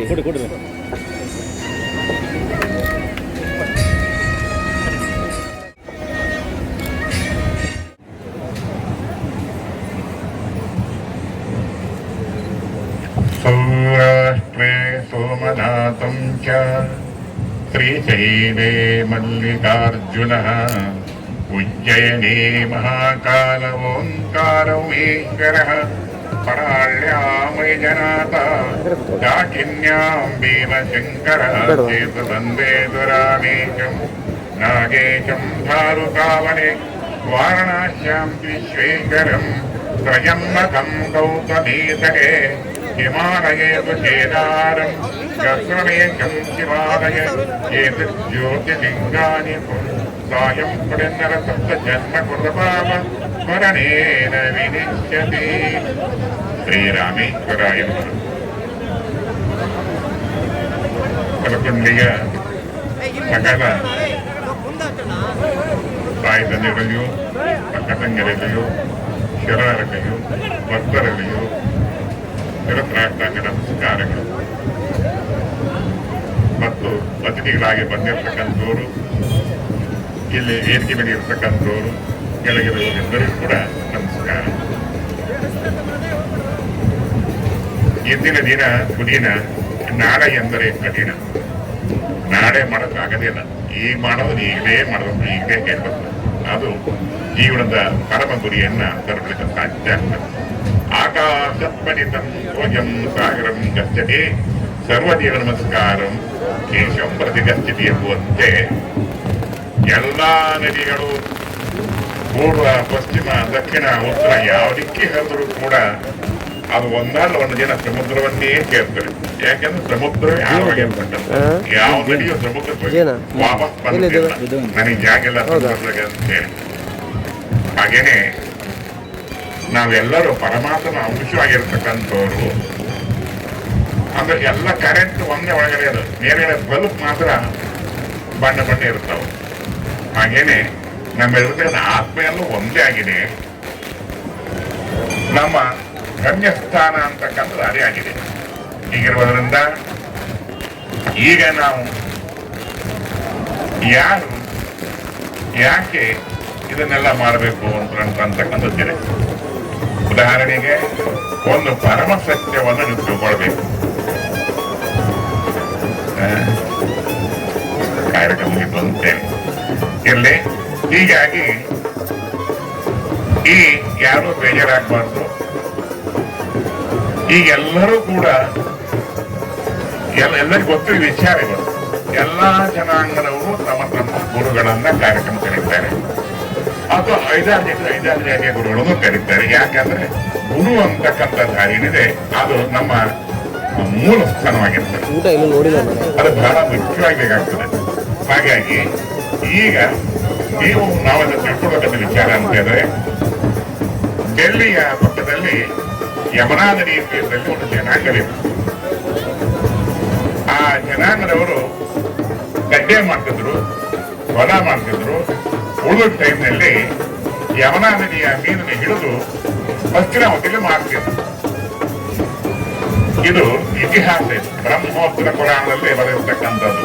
ನಾವು ಪುರಾಣವನ್ನು ಕೇಳೋದೇ ಇಲ್ಲ, ಇತಿಹಾಸವನ್ನು ದಾಖಲಿಸದೇ ಇಲ್ಲ. ನಾವು ಯಾರೇ ನಮಗೆ ಗೊತ್ತೇ ಆಗೋದಿಲ್ಲ ಕಡೆ. ಹೀಗಾಗಿ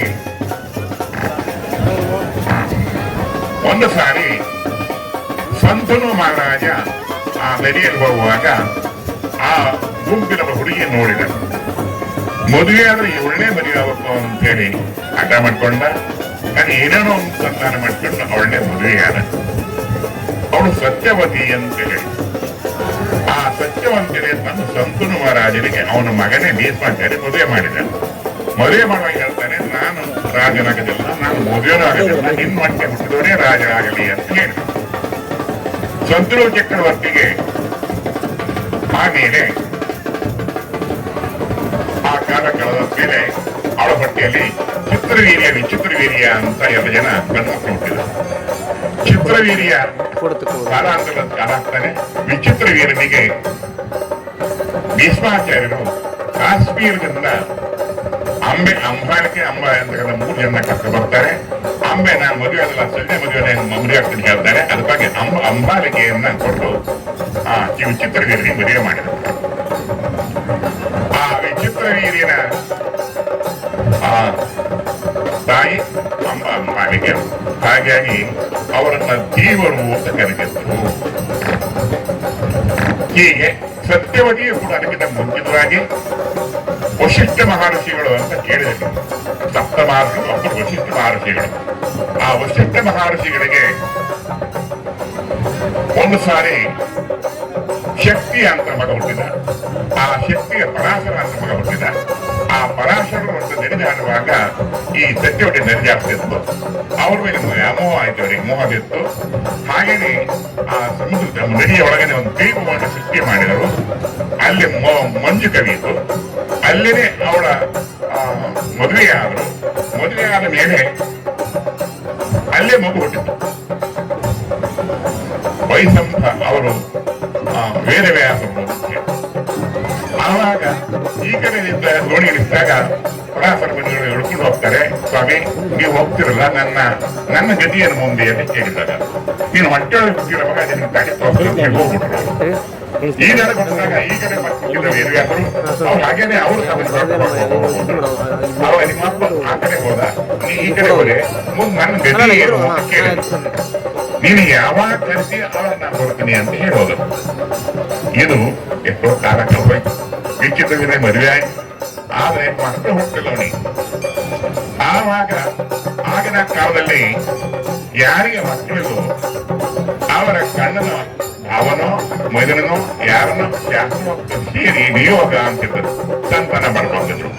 ಅಂತ ಹೊತ್ತಲ್ಲಿ ಭೀಷ್ಮಾಚಾರ್ಯ ಸೆಟ್ಟು ಕೇಳ್ತಾರೆ, ನೀನು ಅವ್ರಿಗೆ ಪುಟ್ಟು ಸಂತಾನ ಕೊಡು ಅಂತೇಳಿ.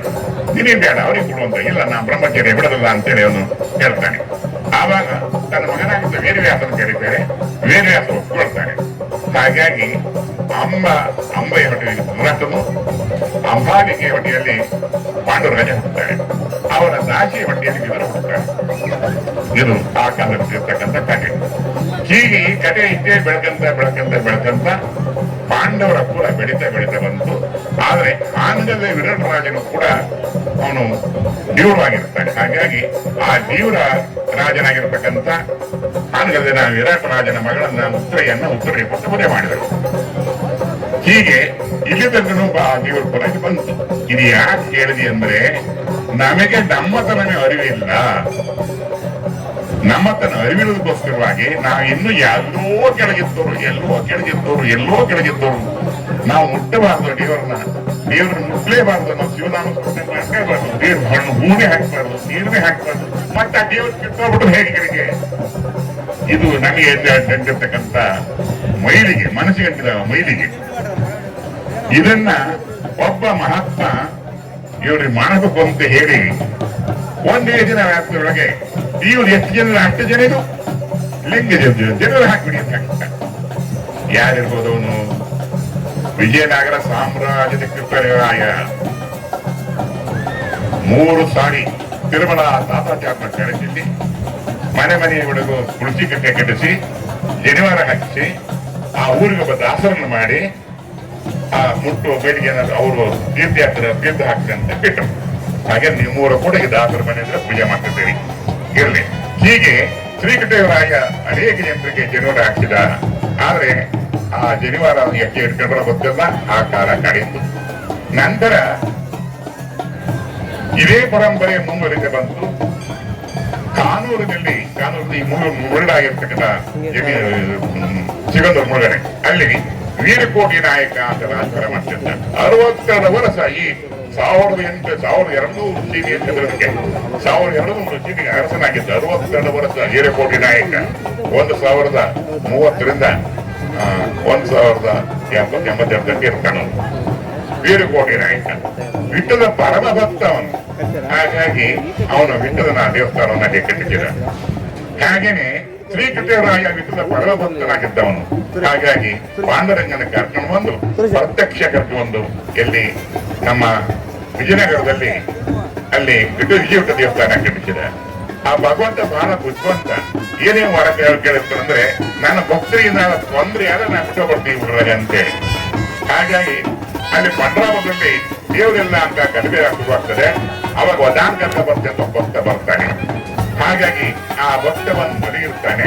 ಪಾಂಡುರಂಗನ ಕೇಳ್ತ, ಸ್ವಾಮಿ ನೀವು ಬಂದ್ರೆ ಪಂಡ್ರಾಪುರ ಬೆನ್ನಿಕಾಗಿದೆ, ವೈಕುಂಠ ಬಗ್ಗೆ ನೀನಿಲ್ಲ, ನೀವು ಬರಬೇಕು ಅಂತ ಅನೇಕ ರೀತಿಗೆ ಬೇಡ್ಕೊಂಡ.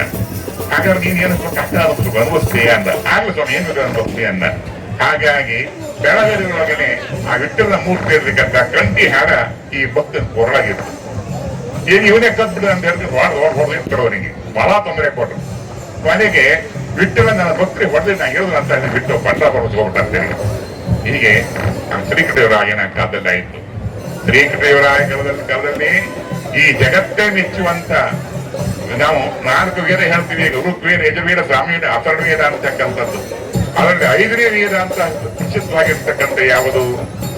ಪುರಂದರದಾಸರು ಬರೆದಿರ್ತಕ್ಕಂಥ ಉಗಾಭೋಗಗಳು ಮತ್ತು ಈ ಗೀತೆಗಳು. ದೇವರ ಪದಗಳು, ಪುರಂದಾಸ ಬರೆದಿರ್ತಕ್ಕಂಥ ಮಹಾಪದಗಳು. ಇವತ್ತು ಪುರಂದರದಾಸರ ಪದಗಳು ಎಲ್ಲಿಗಳಿಂದ ಇಡೀ ಕರ್ನಾಟಕ ತುಂಬಲು ರೇಡಿಯೋದಲ್ಲೂ ಎಲ್ಲಾ ಕಡೆಯೂ ಅತ್ಯಂತವಾಗಿರ್ತಕ್ಕಂಥ ಪದಗಳಾಗಿದ್ದಾವೆ. ಪುರಂದರದಾಸರು ಇಲ್ಲಿವರೆಗೆ ಯಾರೂ ನನಗೆ ಗೊತ್ತಿರಲಿಲ್ಲ. ಹುಡುಕಿ ಹುಡುಕಿ ಹುಡುಕಿ ಹುಡುಕಿ ಹುಡುಕಿ ಈಗ ಒಂದು ನಿರ್ಣಯಕ್ಕೆ ಬಂದಿದ್ದಾರೆ. ಏನು? ಶ್ರೀನಿವಾಸ ನಾಯಕ ಅವರ ಹೆಸರು, ಮೊದಲನೇ ಹೆಸರು. ಅದು ಇದೇ ತೀರ್ಥಹಳ್ಳಿಯ ಆರಗದ 2 ಕಿಲೋಮೀಟರ್ ಕೇಶವಾಪುರ ಅಂತ ಇವತ್ತಿದೆ. ಅಲ್ಲಿ ಅವರ ಊರು ಮನೆ ಇರ್ತಾನೆ. ಹಾಗಾಗಿ ಆ ಶ್ರೀನಿವಾಸ ನಾಯಕರು ದೇವರು.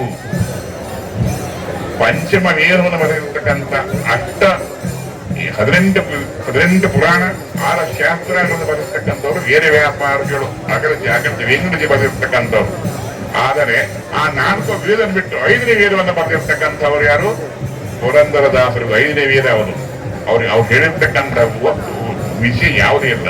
ಗುರುವಿನ ಗುಲಾಮನಾಗ ತರಕದರೆ ಸಣ್ಣ ಮುಖತಿ ಪರಿಪರಿ ಶಾಸ್ತ್ರ ಓಡಿದರೆ ವ್ಯರ್ಥವಾಗಿತ್ತು ಬದುಕಿ. ನಾಡಿಯ ಹೋಗ ಅಳಿಸರಿಲ್ಲ, ದಾರಿಯ ಸೊತ್ತಿಗೆ ಬಿಡಿಸಿದರಿಲ್ಲ, ಗುರುವಿನ ಗುಲಾಮನಾಗೋ ತರಕರೆ ಸಣ್ಣ ಮುಖತಿ ಅಂತೇಳಿ ಅವ್ರು ಹಿಂಗೆ ಹಾಡಿಗೆಂತ ಗುರು ಹುಡುಕಂತ ಎಲ್ಲಿ ಹೋದ್ರು?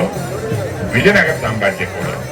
ಅಲ್ಲಿ ವಿಜಯನಗರ ಸಾಮ್ರಾಜ್ಯದಲ್ಲಿ ಕೃಷ್ಣರಾಯನು ಅವರಿಗೆ ಎಲ್ಲ ಇಬ್ಬರಿಗೂ ಗೆಳತನ ಬೆಳೀತು.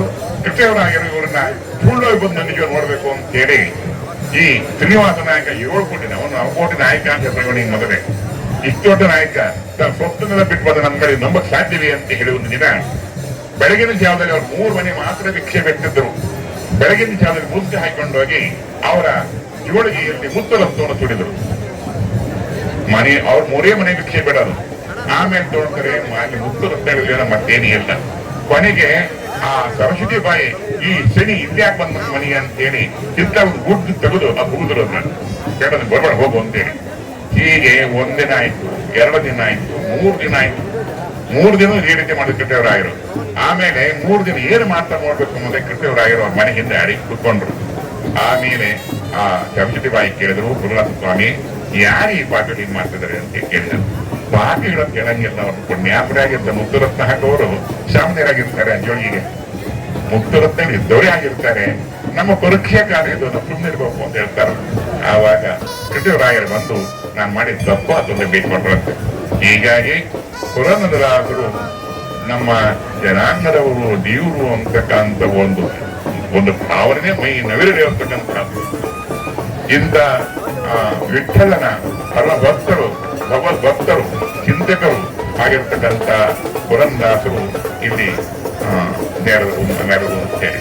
ಅದೇ ರೀತಿ 1924ನೇ ಇಸ್ವಿ 74ನೇ ಇಸ್ವಿಯೊಳಗೆ ಇದೇ 4ನೇ ತಿಂಗಳಲ್ಲಿ ಸಲ್ಲೇಶ್ವರ ಸ್ವಾಮೀಜಿಯವರು ಈ ರಾಜಕಮಲ ಎದುರಿಗೆ ಬಂದು ತಪಸ್ ಮಾಡಿ ದಿನ.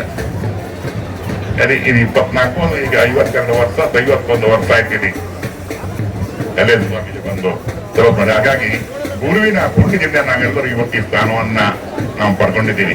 ಗುರುವಿನ ದಯ ಇಲ್ಲದ್ರೆ ಏನು ಅಸಾಧ್ಯವಾಗಿರ್ತಕ್ಕಂಥದ್ದು. ಆದ್ರೆ ನಮಗೆ ನಮ್ಮ ಗುರುಗಳ ಮಹಿಮೆ ಎಂಥದ್ದು, ನಾವು ಎಂಥವ್ರು ಒಂದು ವಿಚಾರ ನಾವು ಇನ್ನೂ ಮಾಡ್ತೇ ಇಲ್ಲ. ಸಲ್ಲೇಶ್ವರ ಸ್ವಾಮೀಜಿಯವರು ಇಲ್ಲೆಲ್ಲ ನಾವು ತಿರುಗಿ ಬರೀ ಇಲ್ಲಿ ಅಷ್ಟೇ ಮಾಡಿಲ್ಲ, ಇಲ್ಲಿಂದ ಹುಬ್ಬಳ್ಳಿ 10 ಮಠಗಳು ಕಟ್ಟಿದರು. ಕರಗಿ, ಊರ್ಗುಪ್ಪೆ, ಹುಬ್ಬಳ್ಳಿ, ಬೈರೇಕೊಪ್ಪ, ನರಗುಂದ, ಚಿಕ್ಕರಗುಂದ, ಪತ್ತಿಹಾಲ, ಉದಾಡ, ಕ್ಯಾರಿಗೆ, ಅಂಡಿಗೆ. ಹೀಗಾಗಿ ಈಗ ಅಂಡಿಗೆಯಲ್ಲಿ ಅಹೋರಾತ್ರದ ಪೂಜೆ ಅಂತಕ್ಕಂಥ ಸ್ಥಿತಿಯಾಗಿದೆ. ಪಕ್ಕದಾಗಿದೆ. ಹೀಗಾಗಿ ಮಹಾತ್ಮರಿದ್ದಾರೆ. ಈಗ ನಮಗೆ ಬೇಕಾಗಿರ್ತಕ್ಕಂಥದ್ದು ಏನಂದ್ರೆ ನಮ್ಮ ಗುಣಸಭಾದಿಂದ ಏನಂದ್ರೆ ನಾವು ನಮ್ಮೂರಿನ ಅಷ್ಟೇ ನೋಡ್ಬೇಕು, ಬೇರೆ ಊರಿನ ಸಂಬಂಧ ಇಲ್ಲ ಅನ್ನಂಗಾಗಿದೆ. ಯಾಕಂದ್ರೆ ನಮ್ಗೆ ವಿಷಾದತೆ ಬರಲೇ ಇಲ್ಲ. ನಮ್ಮ ನಮ್ಮ ಜನಾಂಗ ಎಷ್ಟಿದೆ, ನಾವು ಎಷ್ಟು ಜನಾಂಗ ಆ ಜನಾಂಗ ಉದ್ಧಾರ ಆಗ್ತದೆ. ಇವತ್ತು ಇವರು ಯಾರು ಈ ಯಡಿಯೂರಪ್ಪ ಮಾಡಿದ್ರು. ಈಗ ಲಿಂಗಾಯತ ಸಮಾಜದಲ್ಲಿ ಒಂದು ಸಮಾಜ ಮಾಡಿದ್ರು. ಅದರಲ್ಲಿ 5,000 ಕೋಟಿಯನ್ನ ಅದಕ್ಕೆ ಮುಡುಪಾಗಿಟ್ರು. ಅದರಲ್ಲಿ ಎಲ್ಲ ಅನುಕೂಲ ಆಗಲಿ ಅಂತ ಹೇಳಿ. ಹಾಗೆ ನಮಗೆ ನಮ್ಮವರೇ ಆಗಿರ್ತಕ್ಕಂಥ ಮುಖ್ಯಮಂತ್ರಿಗಳಾಗಿ ಹೋದ್ರು ಕೂಡ ನಮ್ಮ ಧರ್ಮದ ಬಗ್ಗೆ, ನಮ್ಮ ಚಿಂತನೆ ಬಗ್ಗೆ ಯೋಚನೆ ಮಾಡಲಿಲ್ಲ. ನೀವು ಅನ್ಕೊಂಡಿರ್ಬೋದು ಇಡೀ ಊರಿನ ಪಡ್ಕೊಂಡು ಅಲ್ಲಿ ಮಠ ಕಟ್ಕೊಂಡ್ಯಾರ ಅಂತೇಳಿ. ಇನ್ನು ಎಷ್ಟು ವರ್ಷ ಹೇಳ್ತೀರಿ? ಇನ್ನು 5 ವರ್ಷ ಹೇಳ್ಬೋದು, 4 ವರ್ಷ ಹೇಳ್ಬೋದು. ಹೌದಲ್ಲ? ಕಡೆಗೆ ಯಾರ್ದು ಕಡೆಗೆ. ಹೀಗಾಗಿ ಅದು ಯಾರದ್ದು ನೀವೇ ಹೇಳ್ತಾನ. ಹಂಗಂದ್ರೆ ಯಾರ್ದದು? ಹೌದಲ್ಲ ಆ ವ್ಯಕ್ತಿಯೊಬ್ಬಕ್ಕೆ ಆಗಲಿ ಹೇಳ್ತಾರೆ. ಹೀಗಾಗಿ ಎಲ್ಲರೂ ಕೈ ಹಾಕ್ರಿ, ಸಂಸ್ಕಾರನ ಕಳಿಸ್ರಿ, ಮಕ್ಕಳಿಗೆ ಒಳ್ಳೆಯ ಇದನ್ನ ಹೇಳಿಸ್ರಿ. ಹಿಂದೂ ಧರ್ಮದ ಬಗ್ಗೆ ನಿಮ್ಗೆ ಗೊತ್ತೇ ಇಲ್ಲ. ಹಿಂದೂ ಧರ್ಮಕ್ಕೆ ಆಧಾರವಾಗಿರ್ತಕ್ಕಂಥ ಯಾವ ಧರ್ಮಗಳಿರಲಿ ಇಲ್ಲಿ. ಹಿಂದೂ ಧರ್ಮದಲ್ಲಿ 7 ಧರ್ಮ ಇದಾವೆ. ಹಿಂದೂ ಧರ್ಮದಲ್ಲಿ ಯಾವುದು ಹಿಂದೂ ಮತ್ತು ಲಿಂಗಾಯತ ಮತ್ತು ಯಾವುದು ನಾನಕ, ಸಿಕ್ಕ, ಜೈನ, ಬೌದ್ಧ ಅಂತಕ್ಕಂಥ ಎಲ್ಲಕ್ಕೂ ಆಧಾರ ಹಿಂದೂ ಧರ್ಮಕ್ಕೆ ಆಧಾರವಾಗಿರ್ತಕ್ಕಂಥ ಭಗವದ್ಗೀತಾ ಕಿಂಚಗೀತ ಜಲವ ಕಣಿಕ ಕಣಿಕಾ ಪೀತೆ ಮೊಂತೆ ಭಗವದ್ಗೀತಾ. ಇವತ್ತು ಭಗವದ್ಗೀತೆ ಹೆಚ್ಚಿನ ಬರ್ತದೆ. ಎಷ್ಟು ಮನೆಗಿದ ಭಗವದ್ಗೀತೆದವು ಕೋಟೆ ಮಾತ್ರ ನಮ್ಮ ಮೂರ್ತಿ ಭಗವದ್ಗೀತೆಯನ್ನು ನಾವು ಸೆಟ್ಟವನಿಗೆ ಹೇಳ್ತೀವಿ, ಸೆಟ್ಟನ್ ಮಟ್ಟಿಗೆ ಹೇಳಲ್ಲ ಅಂತೇಳಿ. ಆ ಭಗವದ್ಗೀತೆ ನಮ್ಗೆ ಹೆಚ್ಚಿನ ಕೂಡ ಬರ್ತದೆ. ಭಗವದ್ಗೀತೆಯನ್ನು ನಿಜವಾಗಿ ಮಕ್ಕಳಿಗೆ ಹೇಳ್ಬೇಕು. ಯಾವ ಹೆಣ್ಣು ಯಾವ ಒಂದು ಬೇರೆ ಜನಾಂಗದಲ್ಲಿ ಕುರಾನ್ ಓದಕ್ಕೆ ಬರೋದಿಲ್ವೋ ಅವ್ರು ಜಾಗರೇ ಅಲ್ಲ ಅಂತಾರೆ. ಯಾರಿಗೆ ಬೈಬಲ್ ಓದಕ್ಕೆ ಬರೋದಿಲ್ವೋ ಅವ್ರನ್ನ ಮಠದರೇ ಅಲ್ಲ ಅಂತ ಹೇಳ್ತಾರೆ. ಆದ್ರೆ ನಾವ್ ಯಾವ್ದು ಹೇಳ್ಬೇಕು? ಭಗವದ್ಗೀತೆ ನಮಗೆ ಗೊತ್ತೇ ಇಲ್ಲ. ಅದರಲ್ಲೂ ಕೆಲವು ನಾಸ್ತಿಕವಾದಗಳನ್ನು ಹುಟ್ಟಿಕೊಂಡು ಭಗವದ್ಗೀತೆನೇ ಬೇಡ ಅನ್ನೋ ಮಟ್ಟಕ್ಕೆ ಹೋಗಿದ್ದಾರೆ. ಹೀಗಾಗಿ ಅದೇನೋ ಹೇಳೋದಿಲ್ಲ. ಯಾಕೆ ನಾಸ್ತಿಕವಾದ ಅಂತಕ್ಕಂಥದ್ದು ಇರುಳುಗಿರಿಯಲ್ಲಿ ಆಮೇಲೆ ಯಾವ ಧರ್ಮಕ್ಕೂ ಸೇರಿದವರು ಇದರಲ್ಲಿ ಅಲ್ಲಿದ್ದಾರೆ. ಹೀಗಾಗಿ ಭಗವದ್ಗೀತವನ್ನ ಪ್ರತಿಯೊಬ್ಬರು ಅದನ್ನ ಪಠನೆ ಮಾಡಬೇಕು. ಪಠನೆ ಮಾಡಿದ್ರೆ ನಿಮ್ಮ ಧರ್ಮಕ್ಕೆ ಆಧಾರವೇ ಇಲ್ಲ. ನಿಮ್ಮ ಧರ್ಮಕ್ಕೆ ನಮಗೆ ಆಧಾರವೇ ಆಗ್ತದೆ. ಹಾಗಾಗಿ ಪ್ರತಿಯೊಬ್ಬರು ಕೂಡ ಆಧಾರವನ್ನ ನಾವು ಇಟ್ಕೊಳ್ಬೇಕಾಗ್ತದೆ. ಭಗವದ್ಗೀತೆಯನ್ನ ನಾವು ಮುಂದೆ ಹೋಗಿ ಇಡ್ತೀವಿ. ನಿಮ್ಮಲ್ಲೂ ಕೂಡ ಒಂದು ಸ್ಪರ್ಧೆ ಇಡಿ, ಭಗವದ್ಗೀತಾ ಸ್ಪರ್ಧೆ ಅಂತ ಹೇಳಿ ಮಕ್ಕಳಿಗೆ ಸುಮ್ಮನೆ ಅವ್ರು ಒಂದೊಂದು ಶ್ಲೋಕ ಓದ್ತಿ, ಆ ಪುಸ್ತಕವನ್ನು ಓದ್ತಿ. ಆತ್ಮ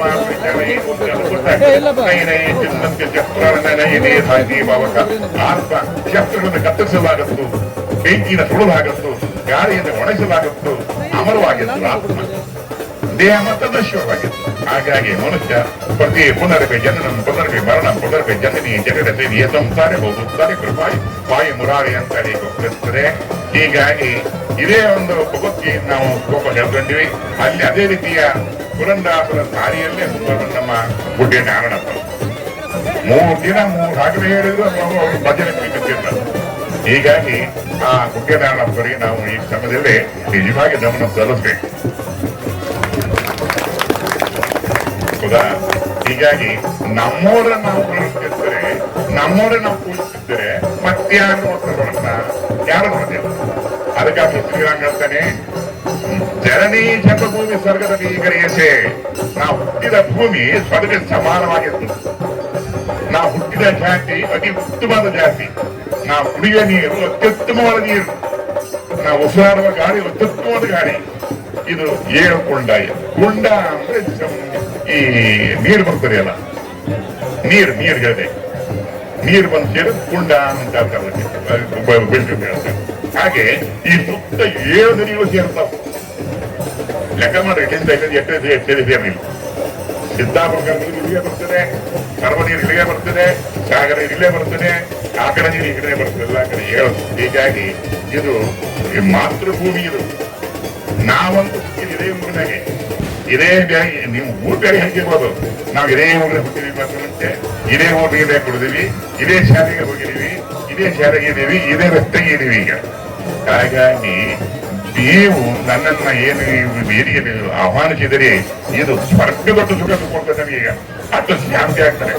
ಯಾಕೆಂದ್ರೆ ತನ್ನವರೇ ತನ್ನನ್ನು ಹೊಗಳದಲ್ಲಿ ಎಲ್ಲ ಅತಿ ಶ್ರೇಷ್ಠವಾಗಿತ್ತು. ನಾವು ಹಾಗಂತ ಇದಕ್ಕೆ ಹೋದಂತ ಬಿಡಿ, ಪ್ರತಿನಿತ್ಯ ಹೋಗ್ತಾ ಇರ್ತೀವಿ. ಆದ್ರೆ ತಮ್ಮೂರಿನಲ್ಲಿ ತಮ್ಮನ್ನು ತೋರಿಸಿ ಅತಿ ಶ್ರೇಷ್ಠವಾಗಿರ್ತಕ್ಕಂಥದ್ದು. ಏನೇ ಕೆಲವೇ ಜನ ಅಂತ ತಾವು ಹುಟ್ಟಿದ ಊರಿನಲ್ಲಿ ಶ್ರೇಷ್ಠ ಅನ್ಕೊಳ್ಳೋದು, ಬಾಕಿಯವ್ರು ಬಯಸಿದವಾಗಿರ್ತಾರಂತೆ.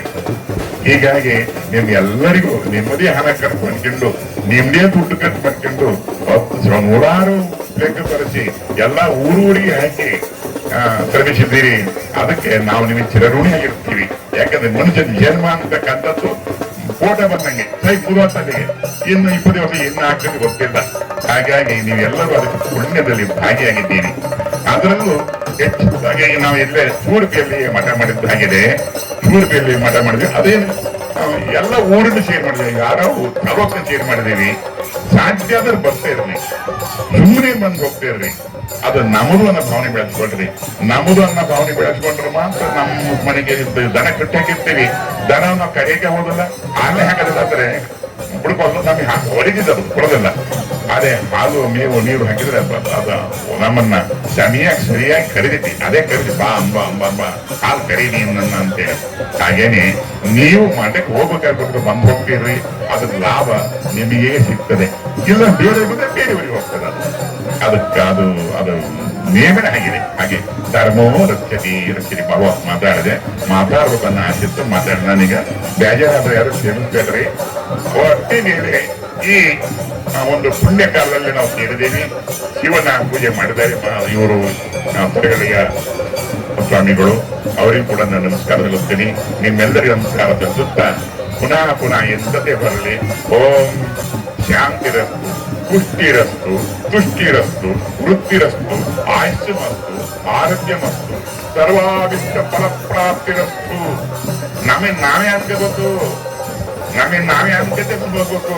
ಯಾಕಂದ್ರೆ ನಮ್ಮ ತಲೆ ಮೇಲೆ ನಮ್ಮ ಚಕ್ಕರೆ ಮತ್ತೆ ಯಾರ್ಯಾರ ಕಡೆಗೆ ಅದಕ್ಕೋಸ್ಕರವಾಗಿ ನಾವೇ ಅನ್ಕೊಂತ ಹೋಗ್ರಿ. ಆವಾಗ ನೀವು ಮತ್ತೊಂದು ಈ ಸಾರಿ ನಾವು ಆತ್ಮಾನುಭವವನ್ನು ಹೊಂದಕ್ಕೆ ಸಾಧ್ಯ ಆಗ್ತದೆ ಅಂತ ಹೇಳುತ್ತಾ ರಾಜರಾಜೇಶ್ವರಿ ಮತ್ತು ರಾಮೇಶ್ವರ ಅನ್ನೋದು ಶ್ರೀಲಂಕಾ ಹತ್ತಿರ ಈ ಶಿವಪ್ಪ ನಾಯಕರ ಕಾಲದಲ್ಲಿ ಎಷ್ಟು ರಾಮೇಶ್ವರ ಅದು ಹೇಳಕ್ ಅಸಾಧ್ಯವಾಗಿರುತ್ತೆ. ಎಲ್ಗುಂಡಿಗಿರೋದು ರಾಮೇಶ್ವರನೇ, ಗುಡ್ಡೆಗಿರೋದು ರಾಮೇಶ್ವರನೇ, ಎಲ್ಲ ಕಡೆ ರಾಮೇಶ್ವರ ದೇವರುಗಳೇ ಇರೋದು. ಹಾಗಾಗಿ ಆ ರಾಮೇಶ್ವರನು ನಮ್ಮೆಲ್ಲ ಒಳ್ಳೇದು ಮಾಡಲಿ ಅಂತ ಹೇಳುತ್ತಾ ನನ್ನ ಮಾತನ್ನ ಗುರುವಿನ ಪಾದಾರದಲ್ಲಿ ಅರ್ಪಿಸುತ್ತೇನೆ. ಶ್ರೀ ಅವಧೂತ ಕಲ್ಯಾಣ ಸದ್ಗುರು ಮಹಾರಾಜ್ ಕೀ ಜೈ. ಗಂಗೆಯಂತೆ ಗುರುವಿನ ಮಾತು ಗಂಗೆಯಂತೆ ಮನದೊಳಗೆ ಹರಿದು ಶುದ್ಧಿಯನ್ನು ತರುತ್ತದೆ. ಅವರ ಕರುಣೆ ಕಿರಣಗಳಂತೆ ಜೀವನದ ದಾರಿಗೆ ಬೆಳಕು ನೀಡುತ್ತದೆ. ತನ್ನಂತರಂಗವ ತಾನರಿಯದೆ ಪರರಂತರಂಗವ ನೀನೇನರಿವೆ ಅಯ್ಯ ಎನ್ನುವ ಮಾತಿನಂತೆ ಕಾರ್ಯಕ್ರಮದಲ್ಲಿ ಪಾಲ್ಗೊಂಡು ಆಶೀರ್ವಚನವನ್ನು ನೀಡಿ ಭಕ್ತರೆಲ್ಲರನ್ನೂ ಹಾರೈಸಿದಂತಹ ಶ್ರೀ ಶ್ರೀ ರಾಜಯೋಗಿ ಮಹಾಬಲೇಶ್ವರ ಸ್ವಾಮೀಜಿಗಳು ಇವರಿಗೆ ಸಮಸ್ತ ಭಕ್ತವೃಂದದ ಪರವಾಗಿ ಶರಣು ಶರಣಾರ್ಥಿ. ಸಂಪದಾಲೇಖ್ಯ ಸಮಲ್ಲೇಖನ ಬಿತ್ತಹೆ ಸಚ್ಚಿದಾನಂದ ರೂಪಾಯ ಶಿವಾಯ ಪರಮಾತ್ಮನೇ ನಮಃ. ಎನ್ನ ಋಣ್ಮನೆಯ ಮಂದಿರದಲ್ಲಿ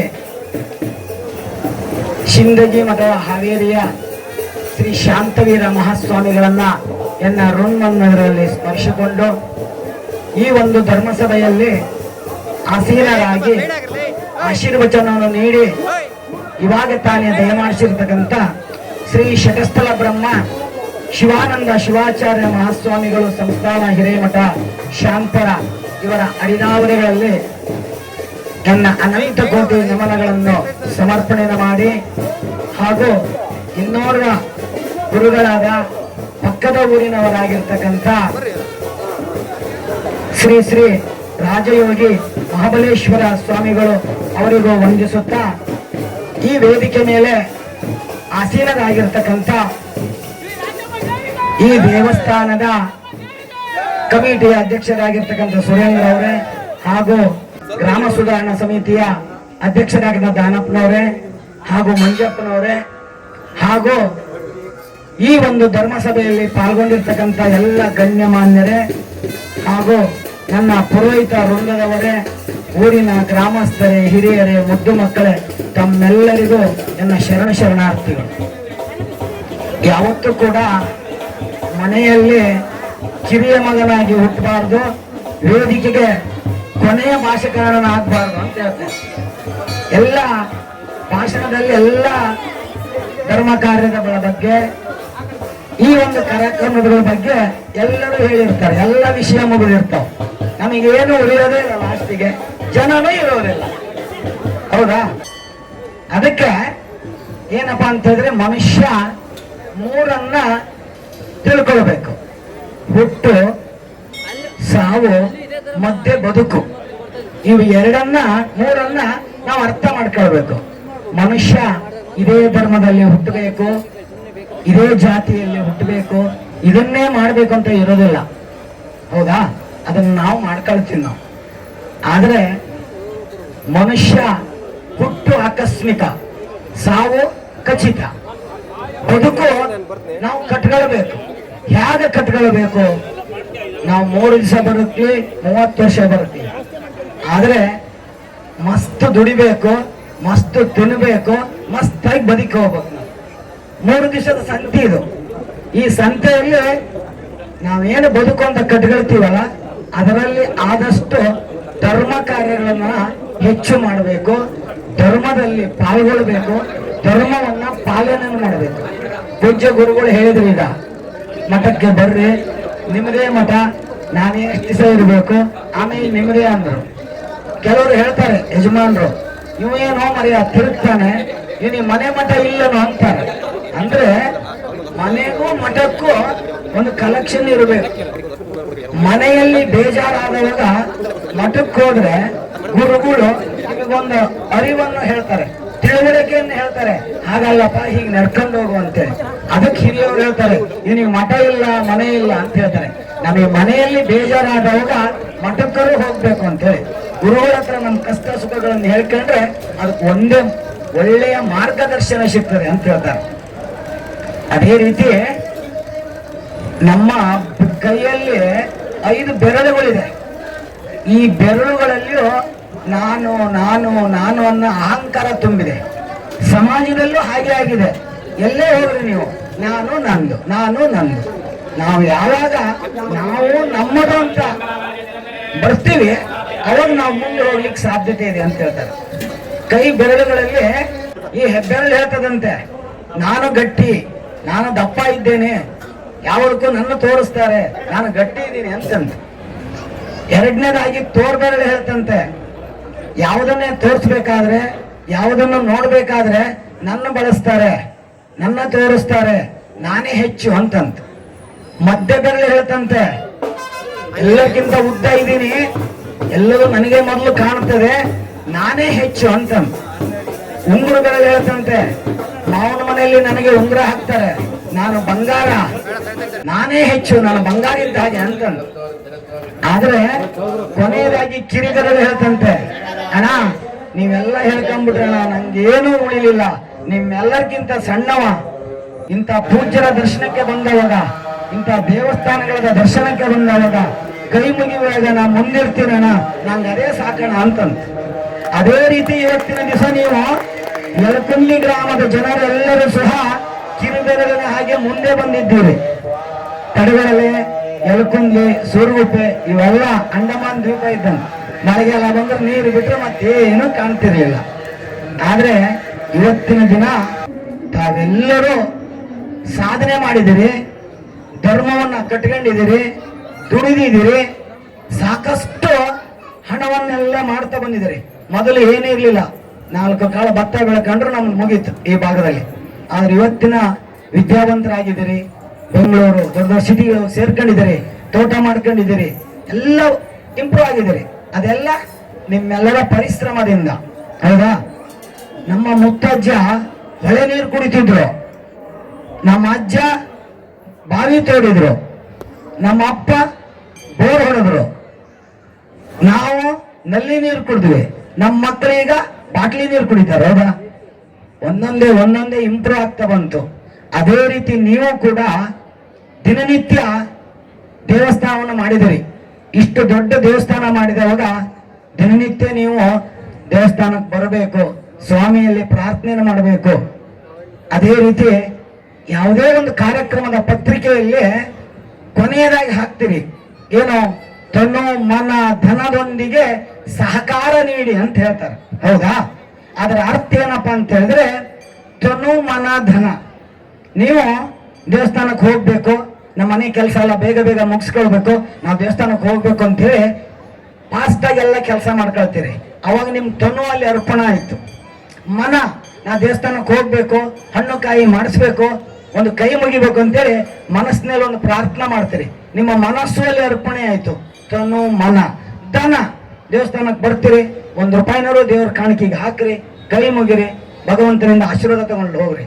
ಇದು ತನು ಮನ ಧನ, ಇವು 3 ಅರ್ಪಣೆ ಆಯ್ತು ಭಗವಂತನಲ್ಲಿ. ಹೌದಾ? ಅದೇ ರೀತಿ ಇಷ್ಟು ದೊಡ್ಡ ದೇವಸ್ಥಾನ ಮಾಡ್ಕೊಂಡಿದ್ದೀರಿ, ದೇವಸ್ಥಾನ ಮಾಡಿದ್ವಿ, ನಮ್ ಕೆಲಸ ಮುಗೀತು ಅಂತ ಹೇಳಂಗಿಲ್ಲ. ನಾಳೆಯಿಂದ ಈ ದೇವಸ್ಥಾನದ ಬಗ್ಗೆ ನೀವು ಚಿಂತಕರಾಗಬೇಕು. ಸ್ವಾಮಿಯನ್ನ ಸ್ಥಾಪನೆ ಮಾಡಿದ್ದೀವಿ, ಭಗವಂತನಿಗೆ ನಮ್ಮ ಪೂಜೆ ಸೇವೆಗಳನ್ನೆಲ್ಲ ಸಲ್ಲಿಸಬೇಕು, ಧರ್ಮ ಕಾರ್ಯಗಳನ್ನ ಹಗಲೆಲ್ಲ ಇಲ್ಲಿ ನಡೆಸಬೇಕು. ಮಕ್ಕಳಿಗೆಲ್ಲ ಉಪದೇಶವನ್ನು ಮಾಡಬೇಕು, ಸಂಸ್ಕಾರವನ್ನು ಕೊಡಬೇಕು. ನಾವು ಮಕ್ಕಳಿಗೆ ನಾವು ಸಂಸ್ಕಾರಗಳನ್ನು ಕೊಟ್ಟರೆ ಮಾತ್ರ ಮುಂದೆ ಅವರು ಒಬ್ಬ ದೊಡ್ಡ ವ್ಯಕ್ತಿ ಆಗಲಿಕ್ಕೆ ಸಾಧ್ಯತೆ ಇದೆ ಅಂತ ಹೇಳ್ತಾರೆ. ಈಗ ನಾವು ದೇವಸ್ಥಾನಗಳಿಗೆ ಹೋಗ್ತೀವಿ, ಸಂಸ್ಕಾರ ಕೊಡಬೇಕು ಅಂತ ಹೇಳಿದೆ ನಾನು. ದೇವಸ್ಥಾನಕ್ಕೆ ಹೋಗ್ಬೇಕಾದ್ರೆ ಮನೆಯಿಂದ ಹಣ್ಣು ಬಾಳೆಹಣ್ಣು ಕಾಯಿ ತೆಗೆದುಕೊಂಡು ಹೋಗ್ತೀರಿ. ಒಳಗೆ ಹೋಗ್ಬೇಕಾದ್ರೆ ಅದೇನಾಗಿರ್ತದೆ, ಬಾಳೆಹಣ್ಣು ತೆಂಗಿನಕಾಯಿ ಆಗ್ತದೆ. ದೇವರಿಗೆ ಹಣ್ಣು ಕಾಯಿ ಪ್ರಸಾದವನ್ನು ಮಾಡಿಸಿ ವಾಪಸ್ ಬರುವಾಗ ನೀವು ಬಾಳೆಹಣ್ಣು ಅಂತೀರಾ? ಇಲ್ಲ, ಅಣ್ಣ ಪ್ರಸಾದ ತಗೊಳ್ರಿ ಅಂತ ಹೇಳ್ತೀರಿ. ಅಂದ್ರೆ ಅದಕ್ಕೊಂದು ಸಂಸ್ಕಾರ ಬಂತು ಅಲ್ಲಿ, ಅವಾಗ ಅದು ಪ್ರಸಾದ ಆಯ್ತು, ಬಾಳೆಹಣ್ಣು ಅನ್ನೋದು ಹೋಯ್ತು. ಹೌದಾ? ಅದೇ ರೀತಿ ಮಕ್ಕಳಿಗೂ ಸಹಿತ ನಾವು ಧರ್ಮ ಕಾರ್ಯಗಳನ್ನ ಹಗಲೆಲ್ಲ ನಡೆಸಿ ಧರ್ಮೋಪದೇಶವನ್ನ ಇಂಥ ಪೂಜ್ಯರನ್ನ ಕರೆಸಿ ವರ್ಷಕ್ಕೊಂದ್ಸಾರಿ ನಾವು ಧರ್ಮದ ಬಗ್ಗೆ ಉಪದೇಶವನ್ನು ಕೊಟ್ಟರೆ ಮಾತ್ರ ಮುಂದೆ ಅದು ಒಂದು ಹೆಮ್ಮರವಾಗಿ ಬೆಳೀತದೆ. ಅದೇ ರೀತಿ ನಾವು ಸಹಿತ ಇಲ್ಲಿ 19ನೇ ಇಸ್ವಿ ಅಂತ ಕಾಣ್ತದೆ. ಇಲ್ಲಿ ಜಯಂತಣ್ಣ ಅವ್ರು ಬಂದು ನಮ್ಮೂರದೊಂದು ದೇವಸ್ಥಾನವನ್ನ ವಿಸರ್ಜನೆ ಬರಬೇಕು ಅಂತ ಕರೆದ್ರು. ಆತ್ಮಸಂತೋಷದಿಂದ ನಾವು ಆ ಕಾರ್ಯಕ್ರಮ ಒಪ್ಕೊಂಡು ಬಂದೆ. ಅಧ್ಯಕ್ಷರುಗಳು ಚೇಂಜ್ ಆದ್ರು, ಆದ್ರೂ ಸ್ವಾಮಿಯರು ಚೇಂಜ್ ಆಗಲಿಲ್ಲ. ನಮ್ಮನ್ನು ಯಾರೂ ಬಿಡ್ಲಿಲ್ಲ, ಅಲ್ಲಿಂದನೇ ಇಲ್ಲಿವರೆಗೂ ಮುಂದುವರ್ಸ್ಕೊ ಬಂದಿದ್ದಾರೆ. ನೀವು ಕೊಟ್ಟಿರ್ತಕ್ಕಂಥ ಗೌರವವನ್ನ ನಾವು ಉಳಿಸ್ಕೋಬೇಕು, ಅಂದ್ರೆ ಮಾತ್ರ ಇದು ಗುರು ಶಿಷ್ಯರ ಸಂಬಂಧ ಅಂತ ಹೇಳ್ತಾರೆ. ಅದನ್ನ ನಿಮ್ಮ ಗ್ರಾಮದವರು ಮಾಡಿದಿರಿ, ನಾವು ಮಾಡ್ಕೊ ಬಂದಿದ್ವಿ. ಇದು ನಿರಂತರ ಹೀಗೆ ಬೆಳಿಲಿ. ಆ ಭಗವಂತನ ಆಶೀರ್ವಾದ ಅನುಗ್ರಹ ಸದಾ ನಮಗೂ ನಿಮಗೂ ಎಲ್ಲರಿಗೂ ಲಭಿಸ್ಲಿ. ಈ ಧರ್ಮ ಕಾರ್ಯವನ್ನಲ್ಲಿ ತಾವೆಲ್ಲರೂ ಪಾಲ್ಗೊಂಡು ಇಷ್ಟೊತ್ತಿನವರೆಗೂ ಕುತ್ಕೊಂಡು ಈ ಧರ್ಮ ಕಾರ್ಯಗಳನ್ನೆಲ್ಲ ವೀಕ್ಷಣೆ ಮಾಡಿದಿರಿ. ಗುರುಗಳ ಆಶೀರ್ವಚನವನ್ನು ಕೇಳಿದಿರಿ. ಆ ರಾಚಮ್ಮ ತಾಯಿ, ಈಶ್ವರ ಬಸವೇಶ್ವರ ಮಹಾಸ್ವಾಮಿ ತಮಗೆಲ್ಲರಿಗೂ ಆಯುಷ್ಯ, ಆರೋಗ್ಯ, ಸಂಪತ್ತು ಎಲ್ಲವನ್ನು ಕೊಟ್ಟು ಕರುಣಿಸಿ ಕಾಪಾಡಲಿ. ಅದೇ ರೀತಿ ಈ ಒಂದು ಧರ್ಮ ಕಾರ್ಯ ನಡಿಬೇಕಪ್ಪ ಅಂತ ಹೇಳಿದ್ರೆ ಎಲ್ಲ ಹೇಳಿದ್ರು. ತಡಗಳ್ಳೆ ಸ್ವಾಮಿಯವರು ಕಾರ್ಯಕ್ರಮ ಚೆನ್ನಾಗಿ ಮಾಡಿಕೊಟ್ರು ಅಂತೇಳಿ.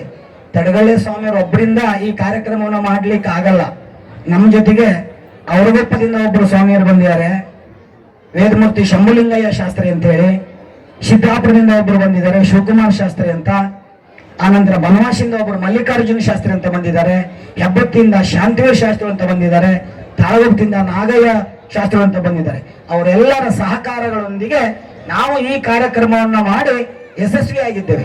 ಅದೇ ರೀತಿ ನಾವು ಹೇಗೆ ಈ ಕಾರ್ಯಕ್ರಮ ಯಶಸ್ವಿಯಾಗಿದ್ದೀರಿ, ನೀವು ಕೂಡ ಈ ಕಾರ್ಯಕ್ರಮದಲ್ಲಿ ಅಧ್ಯಕ್ಷರು, ಕಾರ್ಯದರ್ಶಿ, ಸೆಕ್ರೆಟರಿ ಅಂತ ಮಾಡಿರ್ತೀರಿ. ಅವರಿಗೆಲ್ಲ ನಿಮ್ಮೆಲ್ಲರ ಸಹಕಾರ ಕೊಟ್ರೆ ಆ ಕಾರ್ಯಕ್ರಮ ಯಶಸ್ವಿಯಾಗಿ ನಡೀತದೆ. ನಮ್ಮ ಕಾರ್ಯಕ್ರಮ ಯಶಸ್ವಿ ಆಗ್ಬೇಕಾದ್ರೆ ನಮ್ಮ ಸಹಚರರು ಬಂದಿದಾರಲ್ಲ, ಅವರ ಸಹಕಾರದೊಂದಿಗೆ ನಮ್ಮ ಕಾರ್ಯಕ್ರಮ ಯಶಸ್ವಿ ಆಯ್ತು. ಈ ನಿಮ್ಮ ಒಂದು ಸುಧಾರಣಾ ಸಮಿತಿಗೆ, ಈ ದೇವಸ್ಥಾನದ ಆಡಳಿತ ಮಂಡಳಿಗೆ ನಿಮ್ಮದೆಲ್ಲ ಸಹಕಾರ ಕೊಟ್ರೆ ಅದು ದೊಡ್ಡದಾಗಿ ಬೆಳೀತದೆ, ಈ ಕಾರ್ಯಕ್ರಮ ಯಶಸ್ವಿ ಆಗ್ತದೆ. ಅದೇ ರೀತಿ ನೀವೆಲ್ಲರೂ ಕೂಡ ಇನ್ನು ಮುಂದೆನೂ ಕೂಡ ಇಂಥ ಕಾರ್ಯಕ್ರಮದಲ್ಲಿ ಎಲ್ಲರೂ ಹೆಚ್ಚಿನ ಸಂಖ್ಯೆಯಲ್ಲಿ ತನ್ನ ಮನ ಧನದೊಂದಿಗೆ ಸಹಕಾರ ಕೊಟ್ಟು ಈ ಯಲಕುರ್ಲಿ ಗ್ರಾಮವನ್ನ ವಿಶೇಷ ಗ್ರಾಮವನ್ನಾಗಿ ಮಾಡ್ರಿ ಅಂತ ತಮ್ಮೆಲ್ಲರಿಗೂ ಹೇಳಿ ಈ ಎರಡು ನನ್ನ ಮಾತುಗಳನ್ನ ಪೂಜ್ಯರ ಪಾದಕ್ಕೆ ಸಮರ್ಪಣೆಯನ್ನು ಮಾಡಿ ಮಂಗಳವನ್ನು ಮಾಡ್ತಾ ಇದ್ದೇನೆ. ಶಿವಾರ್ಪಣ. ಕಾರ್ಯಕ್ರಮ ಧರ್ಮಸಭೆ ಇದರಲ್ಲಿ ಪಾಲ್ಗೊಂಡು ಆಶೀರ್ವಚನ ಮಾರ್ಗದರ್ಶನವನ್ನು ನೀಡಿ ತಮ್ಮೆಲ್ಲರನ್ನು ಹರಸಿದಂತಹ, ತಮಗೆಲ್ಲರಿಗೂ ಮಾರ್ಗದರ್ಶನವನ್ನು ನೀಡಿದಂತಹ ಪೂಜ್ಯಗಳಾದಂತಹ ಶ್ರೀ ರಾಜಯೋಗಿ ಮಹಾಬಲೇಶ್ವರ ಸ್ವಾಮೀಜಿ ಗೋರ್ಗೊಪ್ಪೆ ಸಾಗರ ಭಕ್ತಿಪೂರ್ವಕವಾದ ಗುರುವಂದನೆಯನ್ನ ಅರ್ಪಣೆ ಮಾಡ್ತಾ ಇದ್ದಾರೆ ಸಮಿತಿಯವರು. ಮೂರ್ತಿ ಶ್ರೀ ಕೀರ್ತಿ ಸ್ವಾಮಿ ಹಿರೇಮಠ ಸ್ಥಳಗಳಲ್ಲಿ ಇವ್ರಿಗೂ ಕೂಡ ಸಮಿತಿಯವರು ಭಕ್ತಿಪೂರ್ವಕವಾದ ಗೌರವ ಭಾವದ ಗುರುವಂದನೆಯನ್ನ ಈ ಸಂದರ್ಭದಲ್ಲಿ ಸಲ್ಲಿಸಿ